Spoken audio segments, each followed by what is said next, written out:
we got a problem. Oh, no, we don't. Sing it. K-Pro Cow Pow Wow. K-Pro Cow Pow Wow Wow. It's the K-Pro Cow Pow Wow. Marion and Indy are what they're like, although their real names are Christy and Mike. Can they pin down the treasure? They just might. Tune in to find out Monday nights. K-Pro Cow Pow Wow. K-Pro Cow Pow Wow Wow. It's the K-Pro Cow Pow Wow.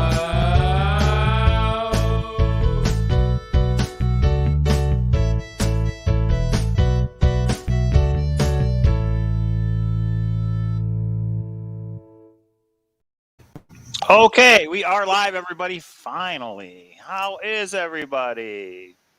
Yeah, today is Tuesday. It's not our normal Monday night. Today's Tuesday, and that's because we had some issues yesterday. Life got in the way, unfortunately.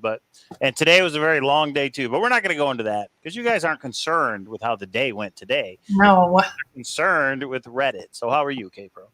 I'm good. But here's what happened to me today. Mm-hmm. So I woke up this morning and my husband mentions to me, I just bought a storage auction and you got to go right now to go pick it up. That's right. I already have my PowerPoint ready. No problem. And then and all of a sudden my phone starts beep, beep, beep, beep. How'd it go? Beep, beep, beep. Oh, okay. And Reddit has a little update that my slides might be a little outdated. I've actually just put update. I didn't have time to change the PowerPoint because I was pleading with the people that have the database to perhaps consider putting it out for the best of the community. And I guess my begging worked. They must have seen my PowerPoint. And so we have some breaking news updates on that. So I didn't get it updated all completely, but there is a part 2. I think after today, we've pretty much solidified the general area, but there is a part 2 if there was a nudge. And we have bigger breaking news than I think the Reddit stuff, but all in good time. We'll get there. So we did get a super chat to kick things off from the Treasure Warriors, Ben and Ashley, Team Madison, and we'll get to that. But thank you for the super chat, guys. Go check out Treasure Warriors on YouTube. I was on there over the weekend. We had a little conversation. So everybody, it's been interesting. We were supposed to go live yesterday. We didn't because we had some things come up. And if you're subscribed to the channel, you saw the video of me on the side of the road. And then all of a sudden on Reddit, people are posting left and right. But we're going to go live and tell you what we were going to tell you. And then we're also going to tell you maybe how things have changed in the last 24 hours. Because there's all kinds of breaking news, everybody. When we say it ebbs and flows, the flow has we're drinking out of a fire hose. So we really need to do step 1, which is go over Reddit. And all of this was like, if the handle comes out, we know the handles come out. So I'll give that update. And then we will get to the nudge gate. Jack, you got some explaining to do. And I've only put part of it out because I do. There's some pretty significant pieces that have come in. And I want... Mike's still getting used to it. Got another super chat. Oh, and thumbs up, guys. We have more thumbs down than thumbs up. Tonight it's going to be rocking. Thumbs it up, guys. Okay, go ahead, Mike. Give me 1 second. Okay. We did a super chat from Cujo Law. If we sent a super sticker, which doesn't show here, but it does show on YouTube. So thank you, Cujo Law. Yeah. We appreciate it. Super chat is on, as you guys see. And that's if you have a question or a comment you just have to make that you want the people to see. But I will keep an eye on the chat. We'll try and get to everybody, which we won't be able to do. But we've been killing a little bit of time just to give people a chance to get in here. And before we get to Reddit, we want to talk about what, K-Pro? I'm only going to put the introduction slide that has the agenda. The World Series of Fenn. That's right, everybody. Solidified. It's going to be February 5th weekend. I'm only going to put up Mike's only going to put up the one slide that's the agenda because some people are wanting to figure out flights and things. So we want you to at least know this is the 5th annual. Can you believe it? So crazy. Okay, go to the next slide. I just want you guys to see this one. Events start Friday at 5:30 with a dinner and then Fremont. The poker event is on Saturday. We are going to do a treasure hunt, and things finish up on Sunday. Mike and I have never made the Sunday event, even though it's 11. It's because we usually are kicking people out of our room at 4:30 or 5 in the morning. So we're just getting into and going to sleep. So it's going to be at Bally's. I just want you guys to see this. I'm going to go over every piece of it in a full presentation. I know you guys aren't all here for this piece, but I did want this to get out because people are like, I really want to make arrangements. So anyway, there you go. All right. We just wanted to tell you that it is confirmed. These are the dates. Just plan on getting here that weekend and we'll have all the details for you. Okay. Because we know tonight we want to talk about Reddit. But Rudy Green, if you bring the replica treasure chest, we will bring both coin threes, and who knows what might happen at that game. Who knows? Okay. All right. Should we just jump right into it? Let's jump in. Are you guys ready? I'm ready. Are we ready? Here's the hardest part. I have known this for so long. It's been months and a long time. And it's been hard because if a source tells me I can tell you something, help me investigate, help me look at this, but you can't put it out. I finally got okay to put out some pieces and parts. I was actually working with 4 different people. And then, so Monday was going to be like, yay. And then it came out and I was so excited because somebody was like, oh, they scooped you. No, I didn't do any of the work. I mean, I did some investigative work. I was just a communication channel. I'm so excited that people that did the work were brave enough to come out and say it. And we want to give credit. So we're going to be referencing a lot of people. And there's a lot of people that aren't referenced because they just don't, for a variety of reasons, want to get in the middle of this. So we did get a super chat from Denise. Thank you, Denise, with the $5 super chat. We appreciate it. And we are not streaming to Facebook because obviously I've done something wrong. The canceling. Hi, Mama Cowlazars. So we're on YouTube only. Oh, what's up, Mom? No, Mom is in the chat. And it looks like I did not change it. I don't believe I changed it so only subscribers could chat. So if you want to say something in the chat, go ahead. I guess it's open. Oh, and that's a good point. Mama Cowlazars will be at the World Series of Fenn. That is reason enough to go. She's lovely. She's wonderful. She's famous. She will be there. Okay, Go ahead. Okay, so we're going to jump right into it. We have yet another patented K-Pro PowerPoint to try and keep it concise and explain things. And I just want I want to be very clear. Me and K-Pro are not the ones that got on Reddit and figured out Jack's handle. That's other people who did that. Other people who reached out to us. So don't think me and K-Pro wouldn't know how to go on Reddit and try and find it. Was really... I know. It was really funny because one of my sources were like, okay, you bring up the thread and then you put in, you delete this part and then you put in remove, delete, or whatever. And I was like, I'm lucky to get on Zoom. Like, that's not me, but thank you. And then he dumbed it down for me and started giving me the pieces. So here we go. I'm excited. Okay. Right. So today's a big day. Right to the PowerPoint. Here we go. Jack on Reddit. That was question mark. Island. A button in the well? Yeah, go ahead. All right. Okay. Yes, so Jack is on Reddit. Jump right in.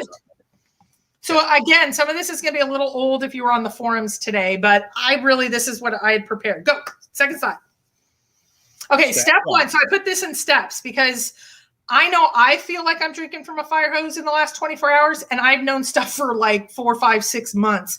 It's evolved over time, but so I'm going to try to do this in steps. So here's the backstory on Reddit, how it was discovered and how things kind of worked. So let's start with step 1, backstory of Reddit. So we knew that Jack was on various social media. He was emailing searchers and FenTubers with the Shannon email. So we knew he was active. So that got some people thinking, well, is he on Reddit? He is a millennial. There's a lot of millennials. Obviously, he's super smart. I do have to say, out of the camps of people, I put Reddit. My old search partner was one of the really active people on Reddit. I think they're super smart and they're pretty edgy. They're pretty direct. They don't flat out troll, but they are kind of a rough bunch. If you say something, they call you out kind of thing. So anyway, so there was a group of Redditors that said, let's start looking at people that were deleting posts right after the June announcement. And they found there was actually 3 or 4 different handles they found, and they started doing the hard work. I thought it was all manual. I found out from one of the sources it's not all manual. You can automate it somewhat, but it is a pretty significant process. So there was one user on Reddit for over 10 years, and he started deleting all of his posts. But the internet does not forget. Some posts are not discoverable now. I don't exactly understand why, but if you go back and you do this delete, there's about 100 of the posts that are gone. But the people that have been doing this for 6 months, they had those in their database, which is really cool. So next slide.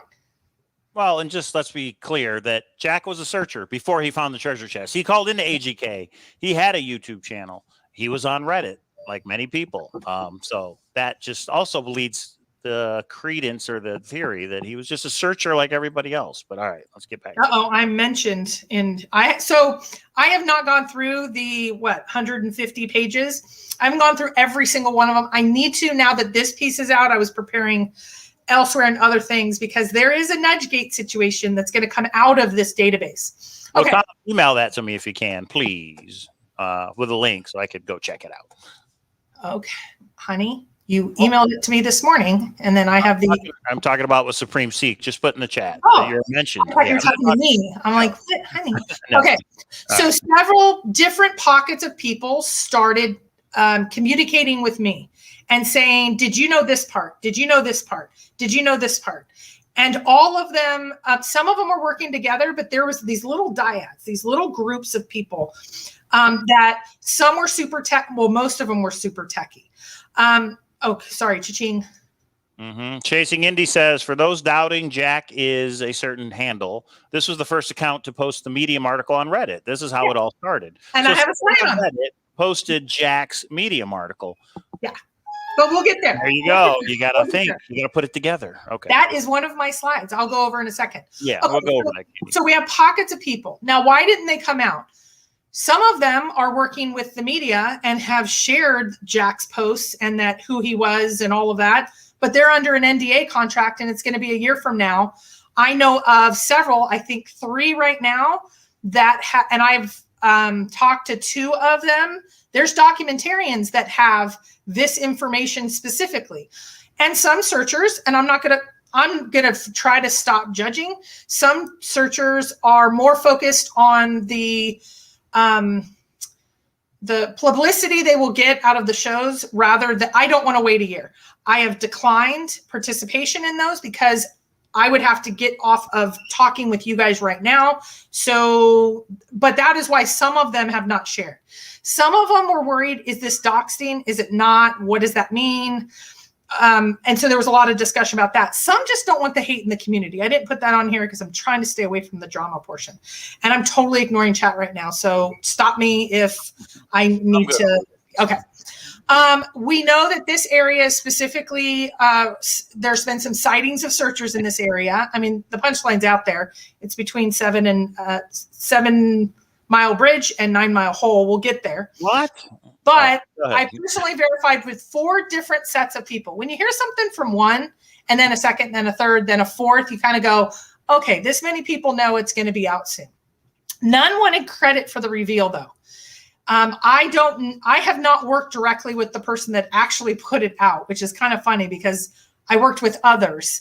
And so, and I'll give credit to him in a second.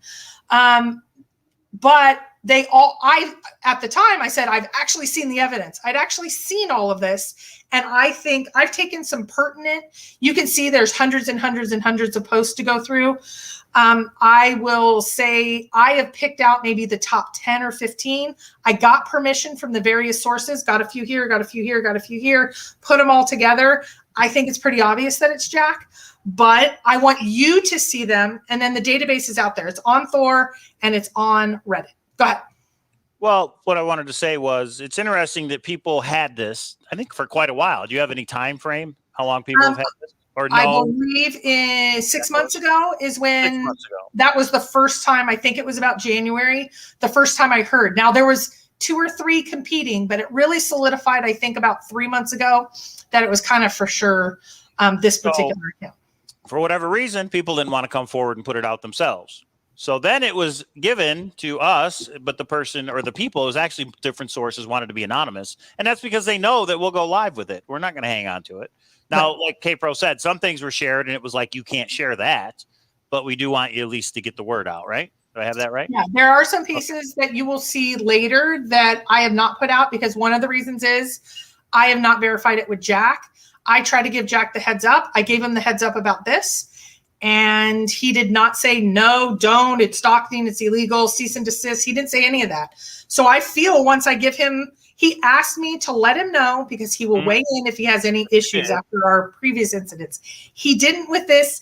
He didn't with the 2019 story that we're going to give, but I'm not going to give all the details because I know some details that Jack may not want out and they're factual. And if he doesn't want them out, he needs to tell me because next show, I'm bringing a bigger show next week than this week. I'm just saying. Oh, crap. Okay, let's get back to the PowerPoint. Okay. But if us, that we were supposed to go live last night to break it, so to speak, if that's the reason it was now posted on Reddit this morning, well, then that's good. We just want the information out. It doesn't have to be me and K-Pro that break it.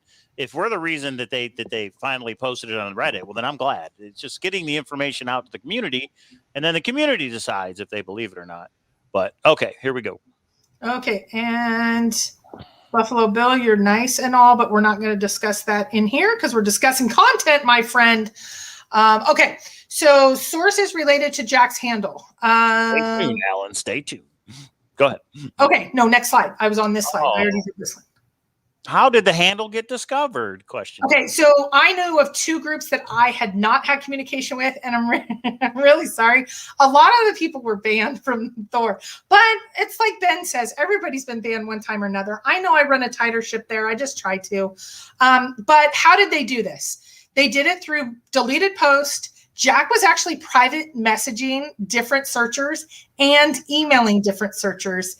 And then the related sleuthing. If he emails people not from his Jack email, the Jack9762, whatever, other emails, you can backwards engineer stuff. And there's a lot of information that's been obtained. Backward engineer, hashtag Bob Lazars. Go ahead. Sleuthing, hashtag. And so I'm not going with secondhand anymore. When I heard summaries of these things, I'm like, no, I need to see. No, it's you're good. You're good. Okay, I lost my thought there. I'm not going with secondhand. I wanted to see the actual post. People were nice enough to say, if you can keep your mouth shut, that is hard for me. If you can keep your mouth shut, I will show you some of the key ones. Mike, is that pizza? Yes, of course. Okay, is someone getting it? They will, eventually. I just don't want any bugs in it. That's all. Oh, come on. That's why I'm saying, why don't you go get it? I'll finish this slide. So I'm no longer going by secondhand information. Some of it does reveal Jack's personal information. I'm not doing that. And so this is why you'll see handles and things, but you're not going to see some of the personal stuff. Okay. So one person, and shout out to Doug, I saw him in here. I kind of gotten away from the Reddit stuff because I'm like, if we're never allowed to, we got enough information, I've seen enough, but what else can you do with it?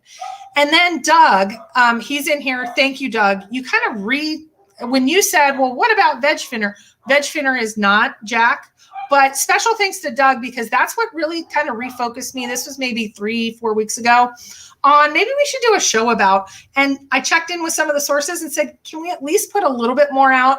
And they started to agree, like one little piece, one little piece, one little piece. You'll see that today. Okay.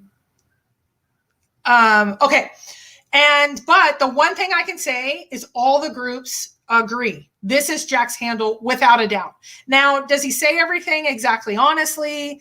Did he change his mind? Does this mean exactly it was 9 Mile Hole? I do not believe he's gone that far. He did have a slip up though, and I want to talk about the slip up in a second. A slip up? Okay. Yeah. So go ahead. So is that clear, everybody, how the handle got discovered and everybody agrees 100%? No, I know some people are never going to believe it, et cetera, but we believe it from the people we've talked to. And that's all I can tell you is, Well, and we're going to show you why. We're going to show you some posts. And I didn't even get into the posts. This particular handle has posts from 10 years ago referencing Jack Stoo's articles on political subforums. And he was the first one to put the Medium article out. And I haven't even put half of them. Now that the database is out, go look at yourself. If you think it's a coincidence that this handle 10 years ago was posting about Jack Stoo's political positions and it's not Jack, I don't know what else I can get. I mean, come on. But let's come on. All right. The Reddit database update. Okay. So this is what I was going to say. I'm only presenting a few of the posts, but, and thank you for the people that have allowed this, but it would be really clear to everyone if everyone could see the whole database. Person who has a database, can you please put it out? That's what I was going to say, but you can see up in the red, updated, Rimsbrock. The database was posted this morning. So this was what I was going to say. And then that's what, because I'm giving credit. It's not me. I said there is a database and those who have really done the hard work. I didn't go through every single post and put it all together. So Rimsbrock, good on you. Go ahead, Mike.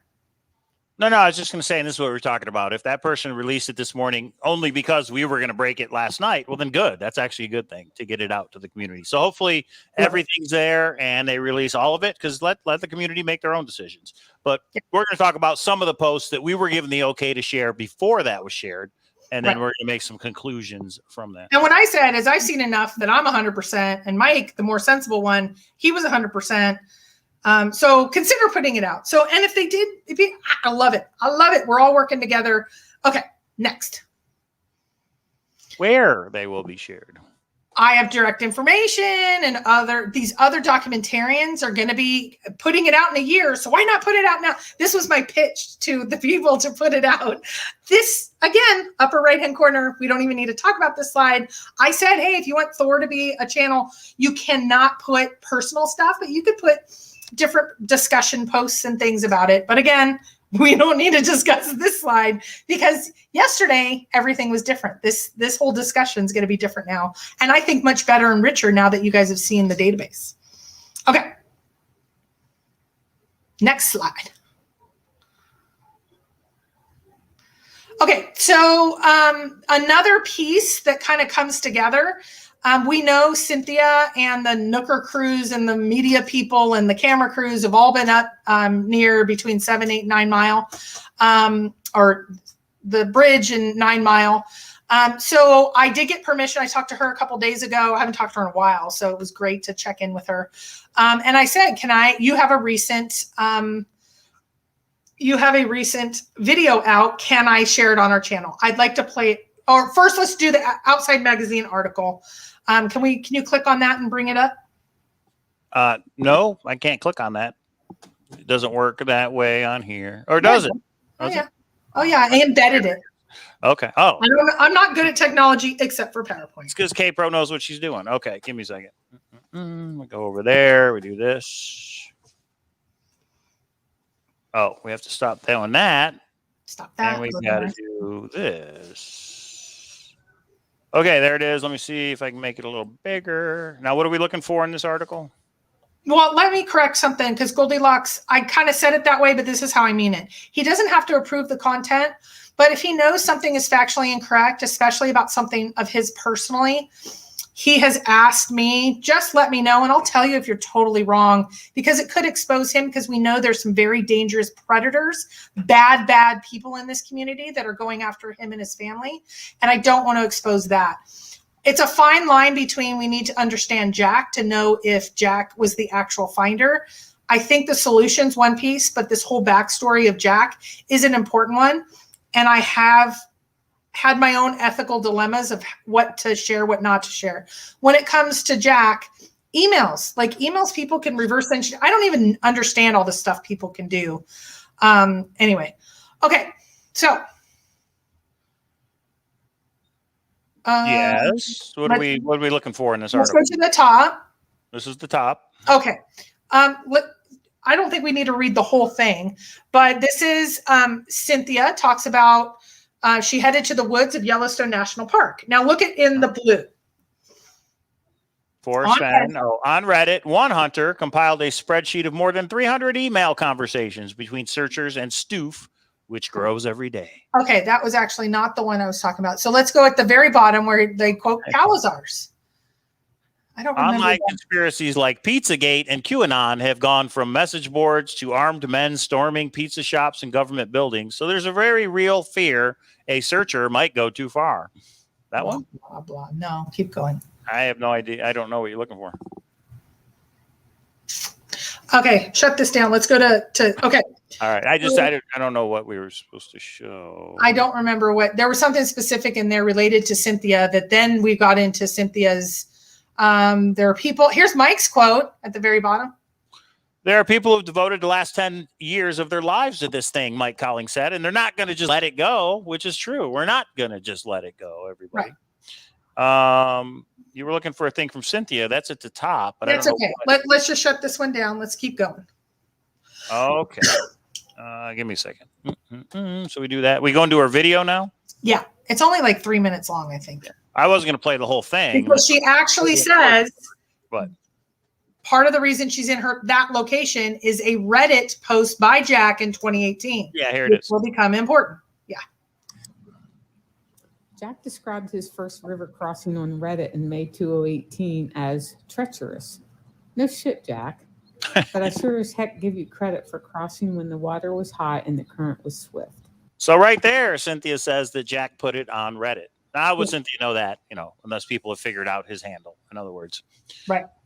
Okay. More, or is that it? Nope, that's all I need. Okay. These are the pieces that I was trying to show different sources of public information.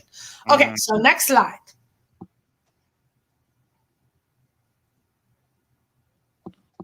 Okay, so Cynthia talks about Reddit, and we used the video with her permission.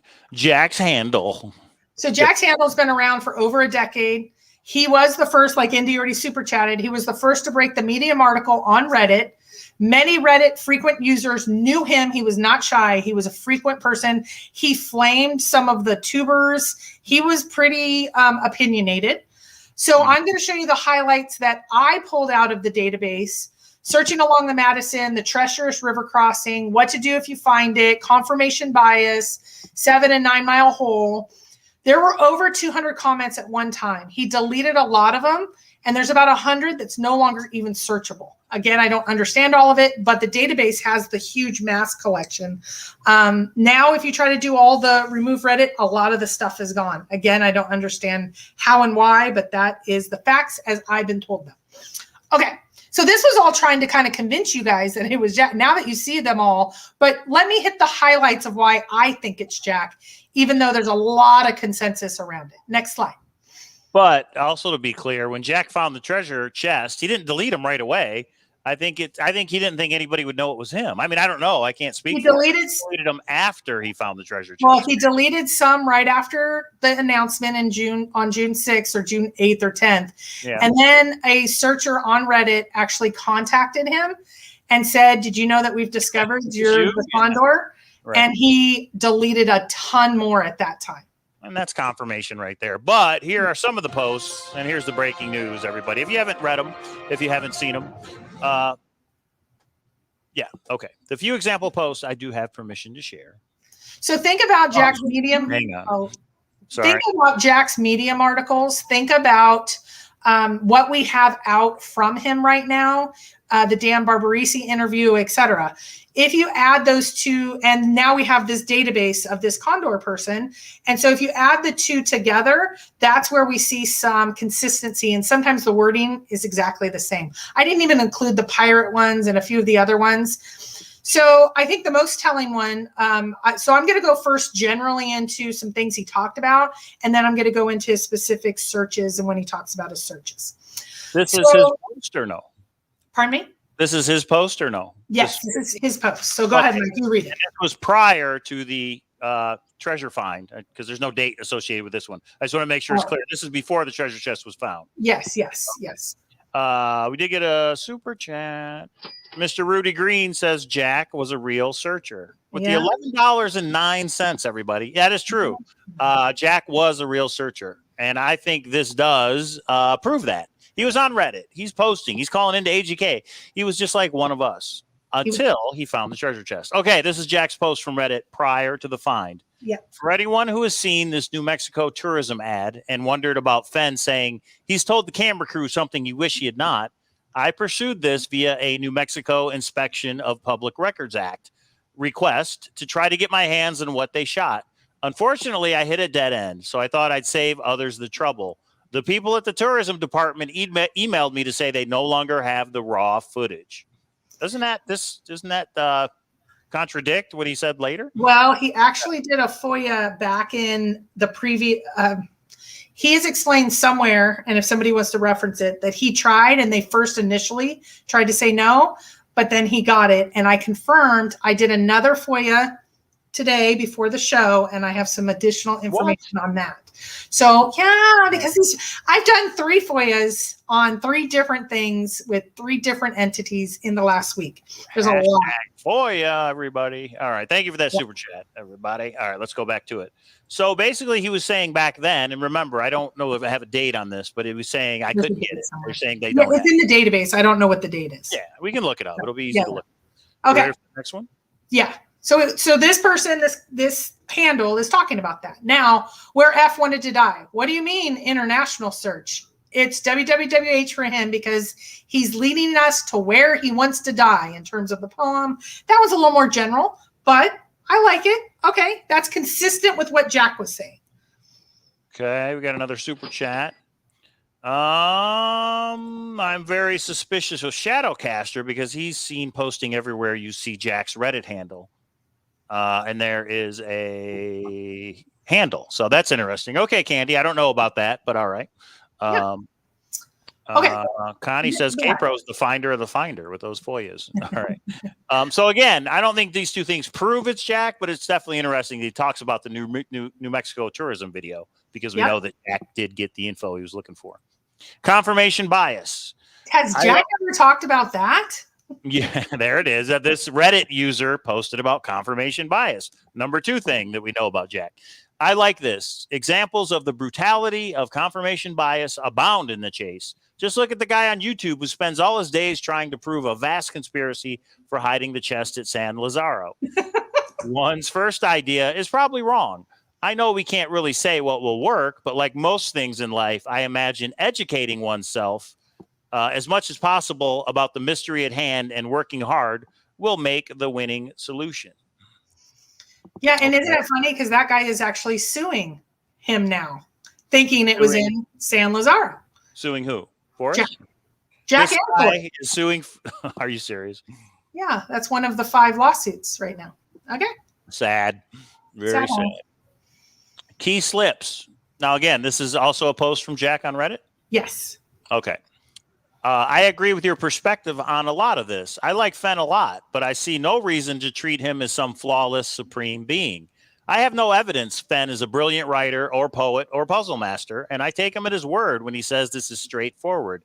I think I have identified some key slips, and his efforts to maintain a basic fairness above all else have at times revealed some truth between the lines. We're going to have to figure him out and do this on his terms to be successful. So again, a Reddit user is saying, I identified some key slips. What do we know about Jack? He says Forrest slipped up and that gave me a search location. Yep. Right? Yep. I think we can all agree with that part, right? Yeah. Okay. Okay, so now let's transition from, and there's a lot more of this, and Carrie, you're exactly right. There's exact things about him, the pirate stuff. There's many, many more. You can go through to see if you think so. But I'm not going to give many more examples. You're either convinced or not, but let's get into what he said about where he searched. Okay, go ahead. This is what Cynthia talked about. This was May of 2018. I'm sorry, I don't know why I thought I put dates. Maybe I didn't. Yeah, it was in the other one. So that's okay. Searching the Madison, treacherous water crossing. Jack's response, which has been since been deleted. And again, these are all prior to the chest being found, right? Okay, bro. Yes. Sounds from your posts like you're visiting my stretch of the Madison. I've picked it over and found nothing there, but good luck to you. It's much less treacherous to visit now than in May in terms of crossing it, though now the mosquitoes will swarm you nonstop. I still think this is the right interpretation of those clues, just the wrong location. It's got to be somewhere a little less popular and obvious. The last time I was there, I ran into another searcher, which can't bode well. PM me if you want to chat more about this. Okay. So Jack has said he's now searching a stretch. He's on the Madison. And this will become important later, why we are now going to be able to really narrow down the search location. He probably thought the Madison, it's 200 miles long. Who cares? Or 150 or whatever. Yeah, it doesn't really help, does it? It doesn't help until Jack slips. We have your slip up, Jack. You just gave it away. Okay, go ahead. Or was it Forrest slip up? Because I wonder if Forrest is the one who said, Jack, we got to give out some more information. Yeah, let's keep going. It's all in due time. So this one is April 2019 from Jack on Reddit. My guess is the chest belongs to a trust or similar vehicle. The chest contains documents with instructions that the finder needs to sign immediately to become the beneficiary of the trust and file within a certain time period so that the ownership transfer is immediate and there is no lapse in ownership that could create legal issues. Simultaneously, the filing or contact defends lawyer or whatever notifies him it is found. If the finder does not do this, he would not legally own the chest and would create a legal headache for himself that could potentially end in him losing it. There is something in there that has to create a legal compulsion to notify Fenn. He spent money on lawyers for a reason. And Jack will not answer the question of were there any legal documents in the chest. He just said, I'm not going to comment. Is that what he said, Kate Brown? No, he was asked if there can we see the instructions in the chest, and he said, I do not want to discuss any of the legal documents. Now, again, this is a guess. This is April 2019 before he found it. It will become important later. Or is it? Question mark in your face. But as far as we know, this is before he found it. He's just talking out loud like many of us searchers did. Sure. Okay. November 2019. I think you're right. But unless there are some documents in the chest telling you what to do, I wouldn't just take it. Tell Fenn and provide photos and ask what to do with it. It's not a good legal strategy to walk around with something that doesn't belong to you. Get it in writing that he wants you to return it to his house for him, or has signed over ownership to you via a gift decree. That way, when you leave with it, you are either the owner or have explicit instructions from the owner. Just as with finding a wallet that includes an ID with a phone number on it, there's no reason to involve any authorities if you know who it belongs to and contact them yourself. So again, in November 2019, Jack is on Reddit saying, I would make sure I get permission before I get it. And that's exactly what he did. So to me, this is the biggest confirmer that this is Jack on Reddit. What do you think, K-Pro? You know what? It's not only these. Look at the database. There's hundreds. There's not one. That's why that veg finner, he talked about being a Marine and this and that. There is nothing. And he's posting about Jack Stoof 10 years ago and his political views. How can you? I mean, I didn't even put all those in here. I mean, come on. And we're going to talk about, okay, let's just keep going because there's a few more. Okay. Give me a second. Okay, 7 Mile Bridge to 9 Mile Hole. If you intend to check the Madison, be very careful crossing the river between 9 Mile Hole and 7 Mile Bridge. There is deep silt, which can be extremely dangerous to wade across. I'm currently in California. If you want to message me, blah, blah, blah. Because it sounds like he's done it extensively by this comment. So, so now we even potentially have a much narrower 7 Mile to 9 Mile Hole. Mm-hmm. Yeah, Steve, he uses the word explicit. Do you remember he used explicit permission? He uses explicit in his postings on Reddit. Okay. Now, Miriam's got a good point. That's not it. Miriam says, why? Why would he tell the place on Reddit? I don't think at this time, back then, I don't think he knew for sure it was there. And also, the Madison is so long. It's so many miles. Him just saying, you know, I was searching on the Madison. A lot of people searched on the Madison. Well, right? And more importantly, he hasn't found it yet. Maybe if he gets a little, he's given a little, he's talking to people, he's trying to find the one thing that's frustrating him of not picking up the chest, but he felt pretty confident. So I think a lot of people have done that. This is where I'm at kind of thing. So. Right. Okay. Step 3, putting the pieces together. Okay. So you can go into the database and find a lot more, but here we go. So Jack posted my stretch of the Madison. So the Madison, go so up and down on the map to the right. See that long stretch? I'm pointing to, the long stretch. That's all the Madison. But look at where the state line is in the bottom right. That's the only piece of the Madison that's in Wyoming. The rest is in Montana. Oh. So Jack took it from 190 miles, and he's probably thinking, who cares if I say Madison? Well, if you take Madison and you add in Wyoming, you have, go to the next slide, because I'm going to, and wait, take me off, make me big. Make me big. Hang on. Let's think of Shannon, Odiosola. You have about a 10-mile box. Remember? There it is, everybody. So I don't think Jack had any problem saying, oh, I'm all up and down the Madison. I'm searching the Madison. But after it was found, when Forrest said it was found in Wyoming, and when Forrest put in the court documents, it was found in Wyoming. Now the Madison is now shrunk down to about 10 miles. Yeah. So go to the next slide and we'll show that box. But I wanted to do that for effect because that's exactly what Shannon did. Ooh, Rudy's saying that I messed up on one. Okay. We may have, you know what I mean?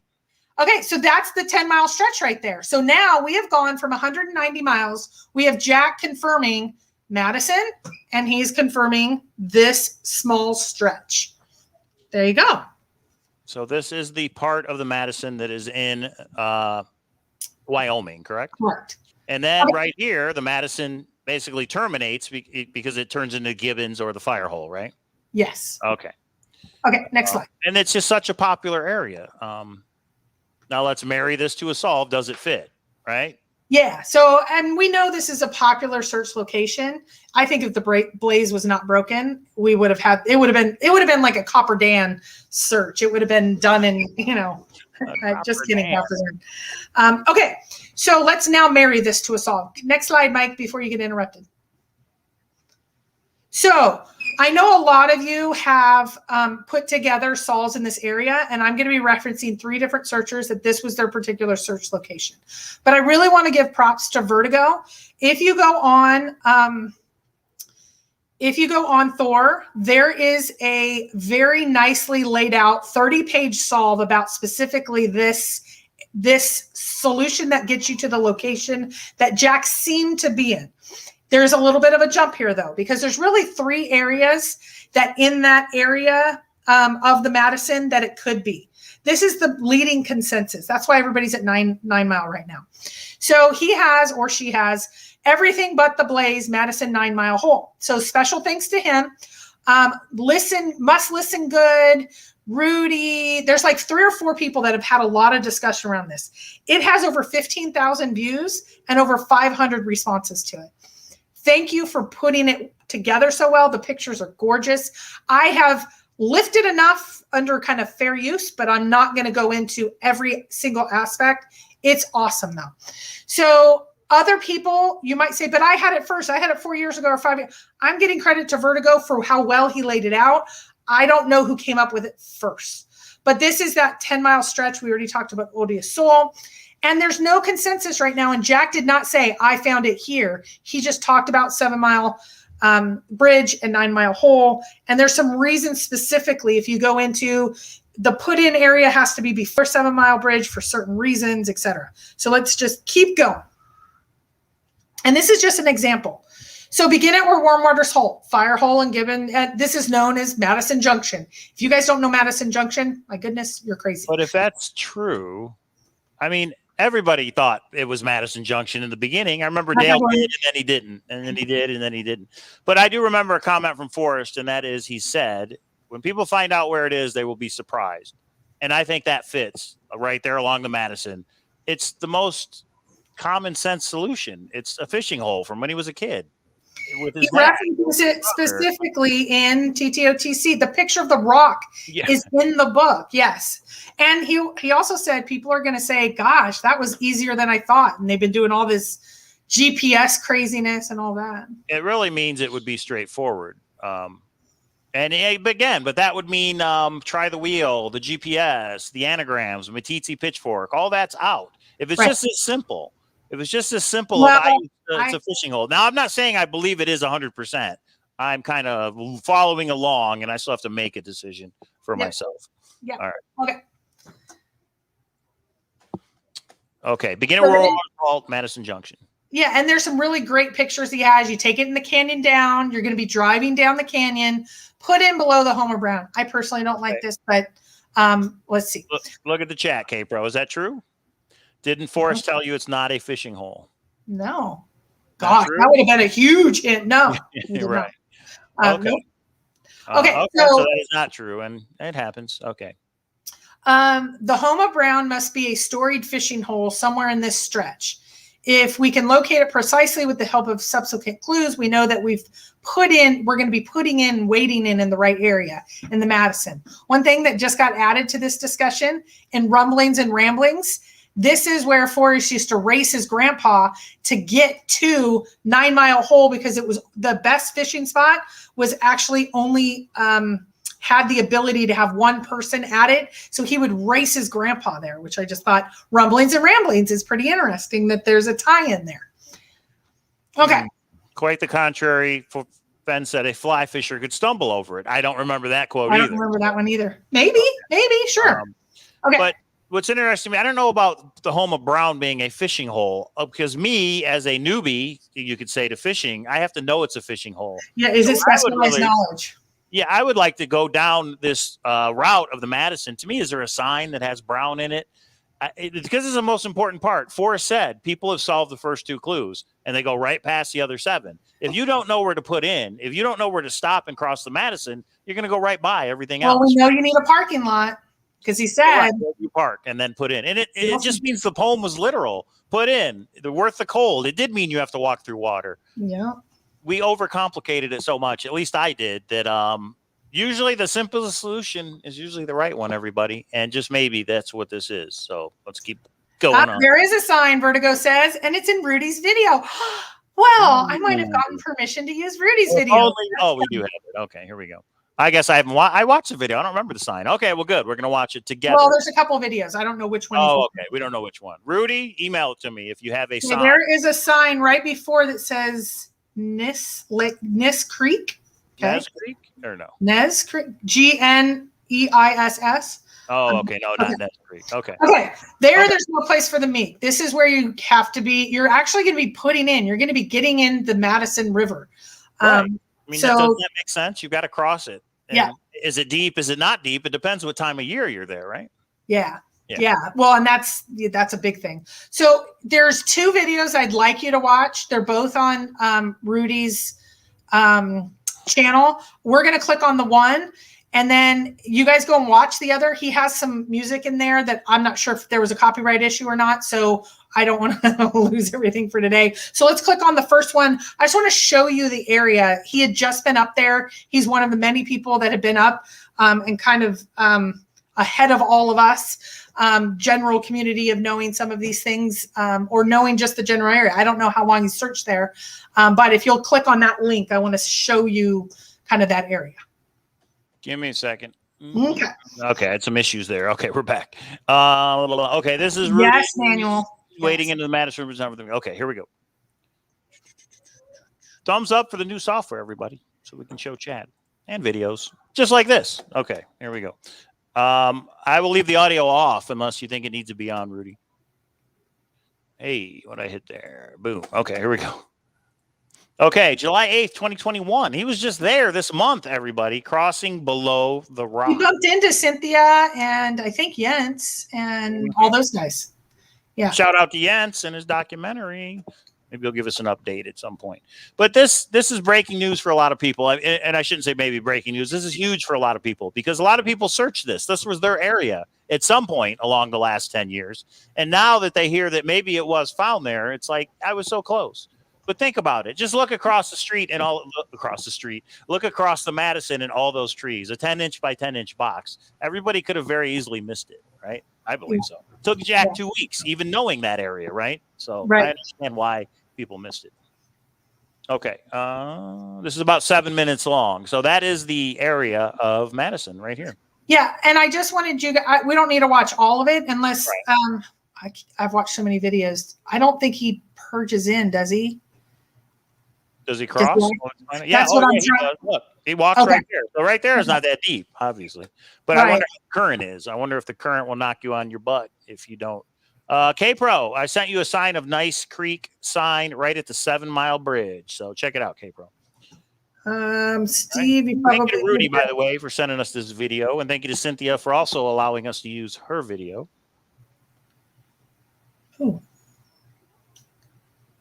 Carrie says a 2-year-old could cross that. Well, I don't know about that, but okay, Mike, I just sent you that in case you want to bring it up. That's not okay. I had heard like, oh, you're going to be in above your, that's not bad. Schwang. Oh, honey. Hmm? You're going to be, but look at that. That's not. I mean, if everybody's saying, "Oh my God, this is too dangerous," I don't see that as super dangerous. I mean, you're going to have to keep your footing, but yeah, I don't think I would take David across that. Would you take Chris? Yeah, as long as I was holding him and making sure he'd go across. Right. Yeah. So look at this. I mean, is this everybody Forrest Fenn's special place? And it doesn't look at all the down, but the other side of the Madison. Yeah, look at all the down trees. Could it have been one of those trees down? I don't know. 3D Bronze with the super chat says, but not close enough. My favorite F quote. Thank you for that super chat, 3D Bronze. He's taking his shoes off, which are now wet. Oh, now he's going back, it looks like. So I personally can't get my mind around that everybody was so close, that everybody in the beginning of Madison Junction, it just makes sense. Umbilically attached, Yellowstone, where he spent his childhood, etc. It just okay. Lucky Digger really did. That's perfect. David could take me across the river rather than me taking him. What now? You lost me. David, you guys, David's like 5'10" right now and a size 12 shoe. I mean, he's not my little boy anymore. I know that. Okay. I got no email from you, K-Pro. You sent it to Cowlazars. Right? I gave you a Facebook Messenger picture. Oh, okay. Okay. Keep going, though. With? The PowerPoint presentation. So that just gets you a general area of where you're getting out of your car, you're going across. It is interesting that the road is 500 feet and from where you purged out is 200 feet. So were people driving by it? Yes, in my opinion. And then 200 feet from where you've put in, kind of interesting. Right, yeah, the 200-foot people were on the other side. I think it was 200 feet from the other side of the river. But so why do we have a sign of Nice Creek? It doesn't have brown on it. I don't understand. I don't either. That's what you said. Is there a sign? I don't know what that means. So yeah, I don't either. Maybe nice applies somehow, but yeah, okay. Another super chat from Chasing Indy. You guys are forgetting the most important unintended clue: the preface from Too Far to Walk west to Baker's Hole. Okay, that's along the Madison, I take it. Again, now that we have narrowed this area down, because if you believe it's Jack, and if you believe he posted where he was searching on Reddit, and I don't know if we went over this part, K-Pro. What do you say to the people who say, well, maybe Jack was on Reddit. Maybe he did say I was searching along the Madison, but the real spot was somewhere else. He gave up the Madison and he went somewhere else. So, I don't know if I want to quote the person. When Shannon came out and Shannon was like, I don't know if it was the final location or not. Jack was very clear in an email. I had a searcher, not me, because he doesn't respond to me. I had another searcher that he talks to a lot, send an email that said, how many search locations did you have? Where did they narrow? Oh, Nye Creek. GNEISS is pronounced nice. Yeah, but we still miss the Homer Brown. The Homer Brown is where you cross, and I have to. Right, I'm getting off track though. Yeah, we're getting off track. So he said that he went to one location. He reconned. That was on his first trip in 2018. He reconned a couple of other areas, but it took him right back to the first area, and then he never left it for 25 days over the next 2 years. So anything in 2019, he has already confirmed with previous emails would that was his location. Be his spot. These are posts from 2019. So then I guess it becomes, why would he share it on Reddit? But it sounds like Jack shared a lot of things on Reddit. It sounds like that was his go-to place to post things, to have conversations with searchers. Yeah. Only Jack can tell why he posted it, but he did. And here we are. And now, if you believe this, the general area of Forrest Fenn's treasure chest is in this 10-mile rectangle, if you will, along the Madison. Is all of the Madison in Wyoming inside Yellowstone National Park, K-Pro? Say it again. Is all of the Madison that's in Wyoming inside Yellowstone National Park? No, I think it's right at the border. I think it's within, I don't know, a mile. I don't know exactly. So it's possible. You can see it in that one picture. What's that? You can see it in the one picture. Okay. Just thinking out loud here. Okay. Okay. All right. Okay. So the end is ever drawing nigh. But again, we have to figure out Home of Brown, which Forrest said, first two clues, which it would be Madison Junction and going down the canyon. Those are the first two clues. Home of Brown is that one a lot of people missed. There's got to be something going on with it. So there's something tricky there. What if it wasn't an actual thing you were looking for, but you needed to know the location of the storied fishing hole? Which doesn't he refer to that in the Yellowstone? Anyway, let's go back to the PowerPoint because there's a lot more to go over. I don't want to. Okay. The end is ever drawing nigh. The Madison approaches constantly on your left. Right? What? Let's see it. Can you put the PowerPoint on? Oh, sorry. Yes, I can. Sorry about that. That was a test. Okay, here we go. We're closing in on the end of the chase. After putting in, which means the water of the Madison River approaches constantly on our left side. This limits the location of the final spot greatly, since this can only happen if we've put in before reaching 7 Mile Bridge. Why is that? Why can't we put in after 7 Mile Bridge? Because of the road so basically if you put in, it would be easier not even to put in if you go past 7 Mile. You guys need to go to this.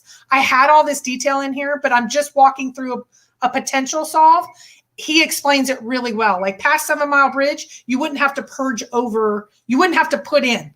So because of the I don't understand that. What do you mean you don't have to put in? If I want to cross the Madison, you're saying I can't? Or okay, we can bring up the 35 pages if you would like. No. Do you know or do you not know? No. Okay, because I don't understand why. Okay, got it. Well, but everybody can go to Thor, which right here is the link, everybody, to that post on hitofriches.com and read it for themselves.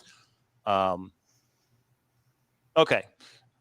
And then I'm just thinking he parked his car, made 2 trips in the afternoon. Okay. And I'll point this out, everybody. If you're sitting there saying, I just don't buy it. With the problems with the deaths in water and all that, some people ask Forrest, why don't you just say you don't have to cross water? And he wouldn't answer the question. You remember that, K-Pro? He would not rule it out. Yep. And obviously that's because you do have to cross water. Okay, just thought Or Jack did.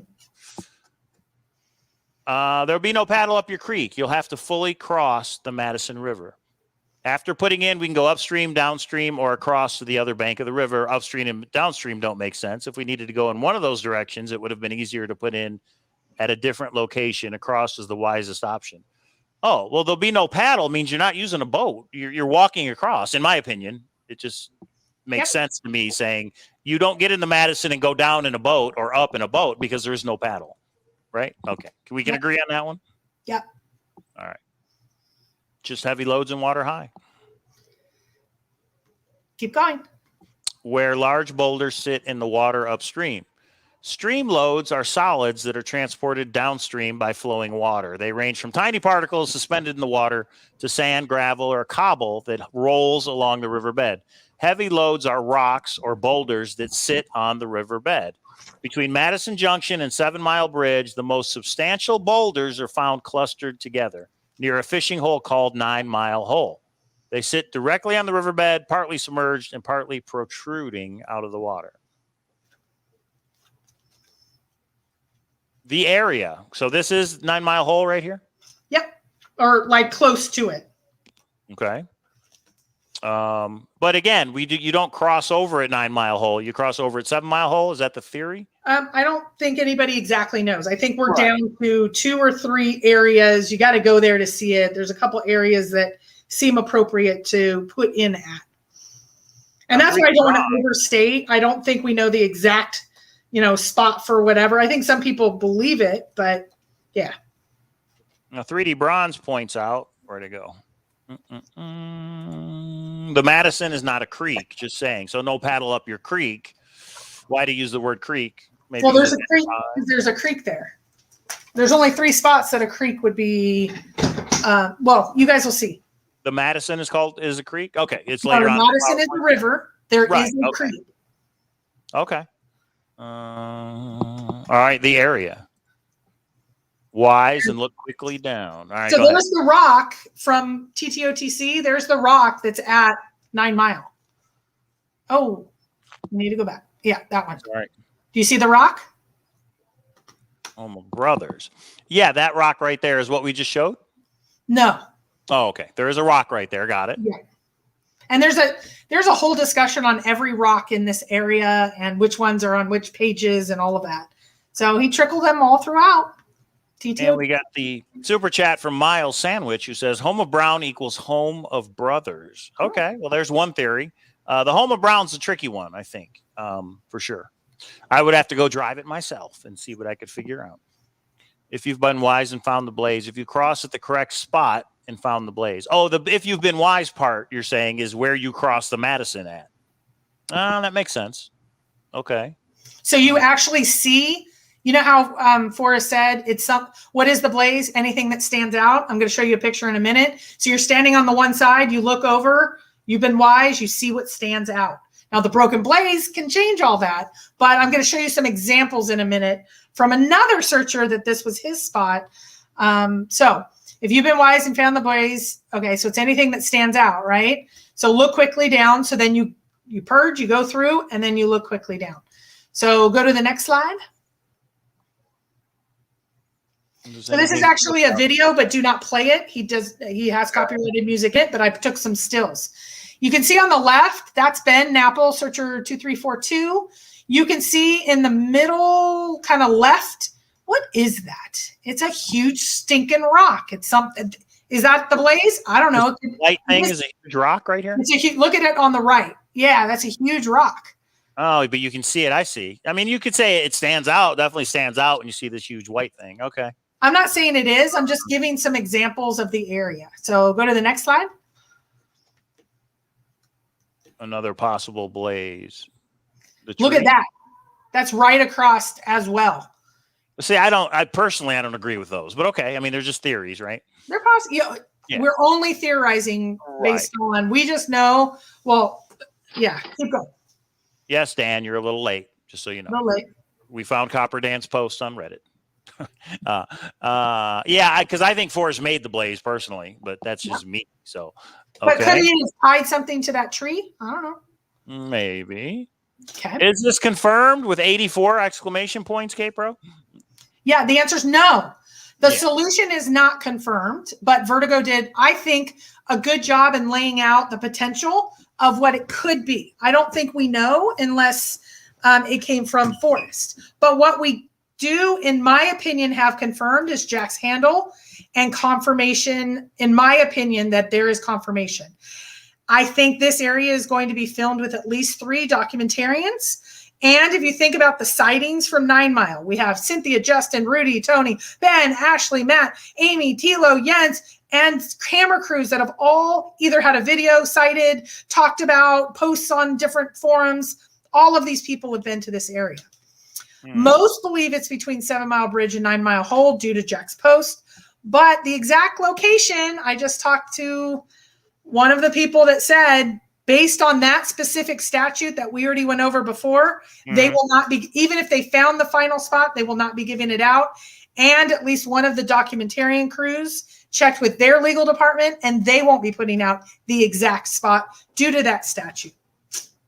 And we're saying that the same reason Jack won't put it out, now these people that are doing these documentaries, they won't put it out for the same reason. Right. Supposedly. Right? Supposedly. But to be clear, just to say 9 Mile Hole is not a specific area. That's a big general area. Correct. Okay. Interesting. Okay. Interesting for sure. Now, Candy super chatted, says, I sent Mike an important message on Facebook to read. But Candy, what is that from? Is that from, it says northofsantafe.com. Who wrote that? Is that what Forrest wrote? Keep going. Keep going. You guys can give me some context, Candy, for me to read it.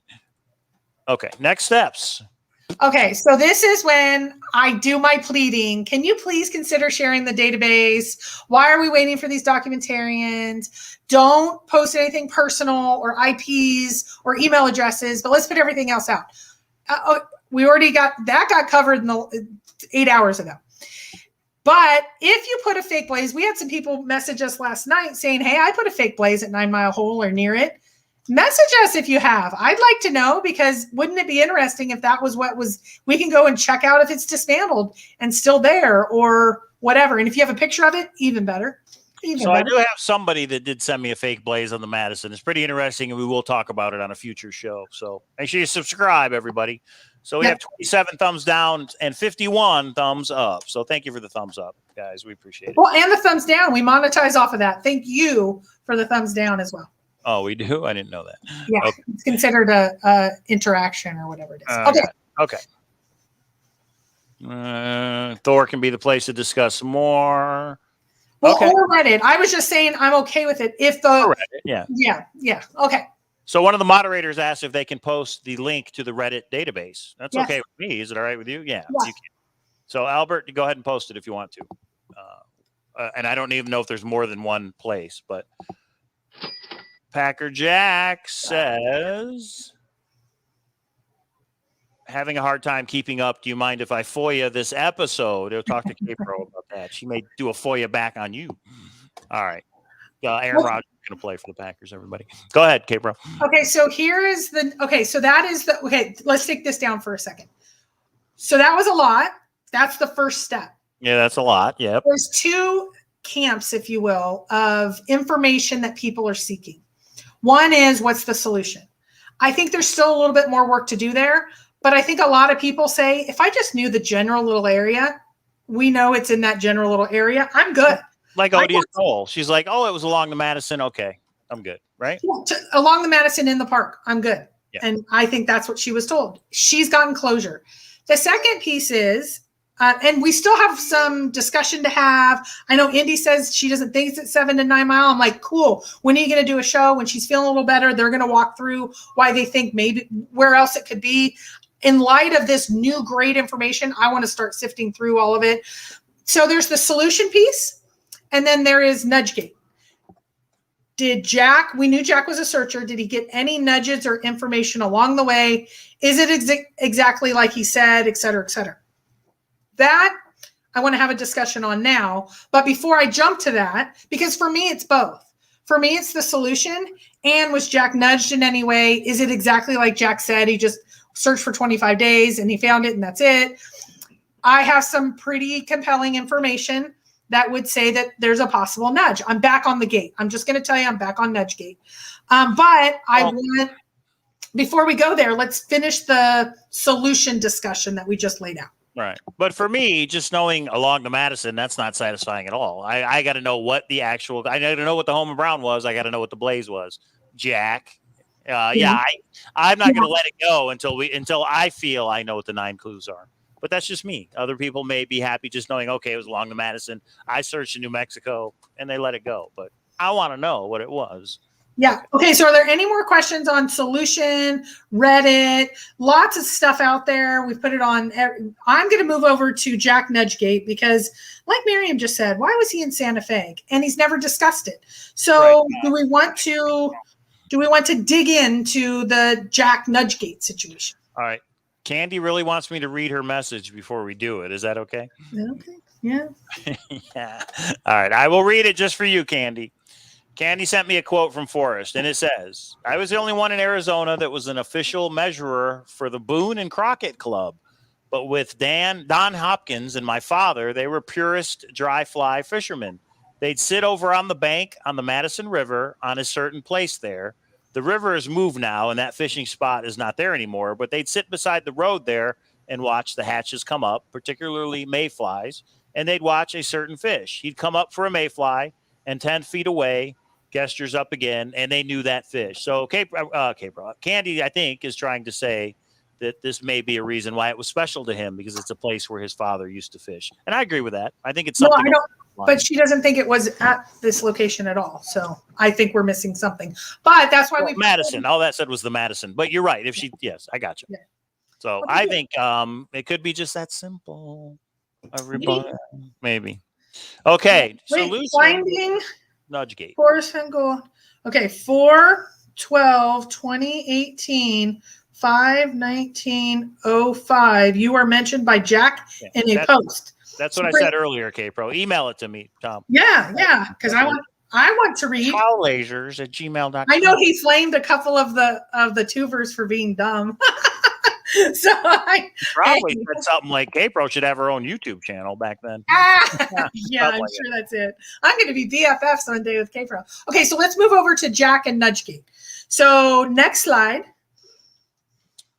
But is there more to Jack's story? What do you think, K-Pro? Is there more? I'm back on the bridge. I've already told you. There's information. Well, let's just walk through it. Conspiracy theory. There's more to the story. Everybody. I'm going to give you the facts. They don't align for me, so I need to know the additional information. April 2019. All right, this is where we cross a conspiracy theory bridge. That's for sure. You want me to read it? April, I would ask Forrest. I don't know what. I don't know. Yes, please. Oh, it may be that Jack is saying Kate because you talked to Kate to Forrest, but I wonder what he wanted you to ask. Yeah, Forrest. that would be interesting. Okay. All right, April 15th, 2019, everybody. Jack receives the unedited New Mexico tourism video. Not in February, as he claims, but in April of 2019. Immediately goes into action for boots on the ground. Details are to be provided later. Remember, we're saying Jack went boots on the ground April of 2019. Approximately 1 week later, Jack arrives boots on the ground of West Yellowstone. During that Yellowstone trip, Jack writes an extensive, "What do you do if you find the chest?" on Reddit. Jack immediately drives to Santa Fe and stays several days. This is in April 2019, everybody. Now, I don't think April's going to go into how we know this, but that might be a later Here's what I want to do. Go to the next slide. I want to read. So Jack is in West Yellowstone. Searching. He signs on to Reddit and he writes this post. I know it's long, but I want to read it. I want you to read it, Mike. Yeah. All right. This is from Jack, April 2019. And there's some information that he was in Yellowstone, or he did a boots on the ground in Yellowstone right before he posted this. Congrats. You found the chest. Now, how do you deal with the crazies? We talk sometimes about practical issues after you find the chest, but we don't often talk about how you will manage the other searchers who just lost. When you announce the treasure is found, suddenly thousands of people are absolutely crestfallen. People have put a lot of work into this over the years and have allowed themselves to feel entitled to the treasure. Then you swoop in and steal their dreams. Some people will be polite and congratulate you on the win. Many others will be extremely bitter and blame you for their lot in life. Suddenly, you're public enemy number one. They will dig into your life and find something to hate you for that in their minds makes you ineligible for the treasure. Your political beliefs, your religion, your marijuana possession arrest, the condiment you choose to put on your hot dogs. If you reveal where the chest was found, people who search nearby will be livid they were close, accuse you of stealing their information, and sue you. People who weren't searching nearby will deem you a liar, as there's no way they could possibly be wrong about where it was. If you don't reveal where it's found, you'll be deemed as lying about finding it. Fenn handed it to you, and or cruelly withholding closure from your fellow searchers. Meanwhile, the crazy people have made a hobby of stalking Fenn's granddaughters and digging up his father's grave and busting into his home with an axe, start penning their death threats to you and your family. With nothing to lose and a firm conviction that they are the Messiah chosen by God to find this treasure. The voices in their heads hold an all hands meeting and sign off on a mission to come murder you and grab their chest. If they succeed, they will also sue your estate along with your accomplices. Paul Rudd, NATO, that stray dog who doesn't like them, Buddha, the entire U.S. government, and Peggy Fenn. Knowing all this, you can simply stay anonymous and try to avoid being named as the finder, which means you probably can't ever tell anyone besides Fenn and his lawyers and your immediate family that you did this. But if you do that, the find will get a lot less media coverage, and consequently, the chest may fetch a lot less at auction. And as for Fenn, who so generously provided you the chest, his great hunt will end with an unsatisfactory anonymous find and therefore no vindication. After all these years that he actually hid a treasure in the Rockies and wasn't lying the whole time, would you really deny that to him? So you have a lot of unpleasant options, all of which will probably end up with someone hating you in some way. What do you do? Now, if that's not Jack, I don't know who is, because that's exactly the scenario he's going through. But here's the thing. You find the New Mexico, you finally get, after a failed attempt, you finally get the New Mexico unedited video. You immediately go boots on the ground. You're there for a couple of days. You sign into Reddit, and that's what you post in April of 2019, and then immediately drive down to Santa Fe? Right. It does sound interesting or conspiratorial. Laddie Addy with the super chat says, do you think Fenn was on Reddit? What do you think, K-Pro? You asked him every day. Was he on Reddit? What did he say? I don't think he could figure out Reddit. I had been on his computer putting or his laptop putting a link to Thor.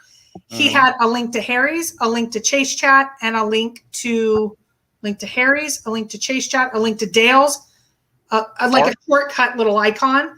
Yeah, and he couldn't figure out how to make a shortcut, and so I actually made a shortcut for him to Thor. Wait a minute. I said that. You're saying on Forrest Fenn's computer in his den, he had you sit down and make a shortcut for him. Yeah, I told you that. I've said this. I know it, but I don't know if everybody else knows it. Reddit was not on while you were there. He actually, this is when he asked me, I have one person that just won't let go. Can you help me with an email to her? And I sat down and I said, what do you want me to say? He's like, convince her area is wrong. It's one of our focus searchers. And that person was? And we're not going to say who it was. And I said, your area is incorrect. You need to stop searching. You're too invested. Your family's hurting. You're this, that, the other. And he's like, she won't stop. And I was like, I was as blunt as to be, and I signed it F. And it was funny because he goes, just wait. And about 5 minutes later, it was, oh, you just want me to really be dedicated or something like that. I was like, yeah, she is. For those of you out there who cannot believe that are losing your mind that K-Pro, that Forrest would ask K-Pro to do something or email somebody. When we were there for the Jamie Jordan drawing, he was like, Mike, you know about computers. I got an issue with my computer. Can you look at it? Well, he decided, no, you don't need to look at it. But he asked. He was like, you know about computers, right? And I was like, yeah, a little bit. He never did tell me what the issue was. But all right, super chat from Packer Jack, who says, I don't hate Jack for finding the chest. I dislike him for partying like a rock star in Puerto Rico without us. There's probably some tequila involved, I would think.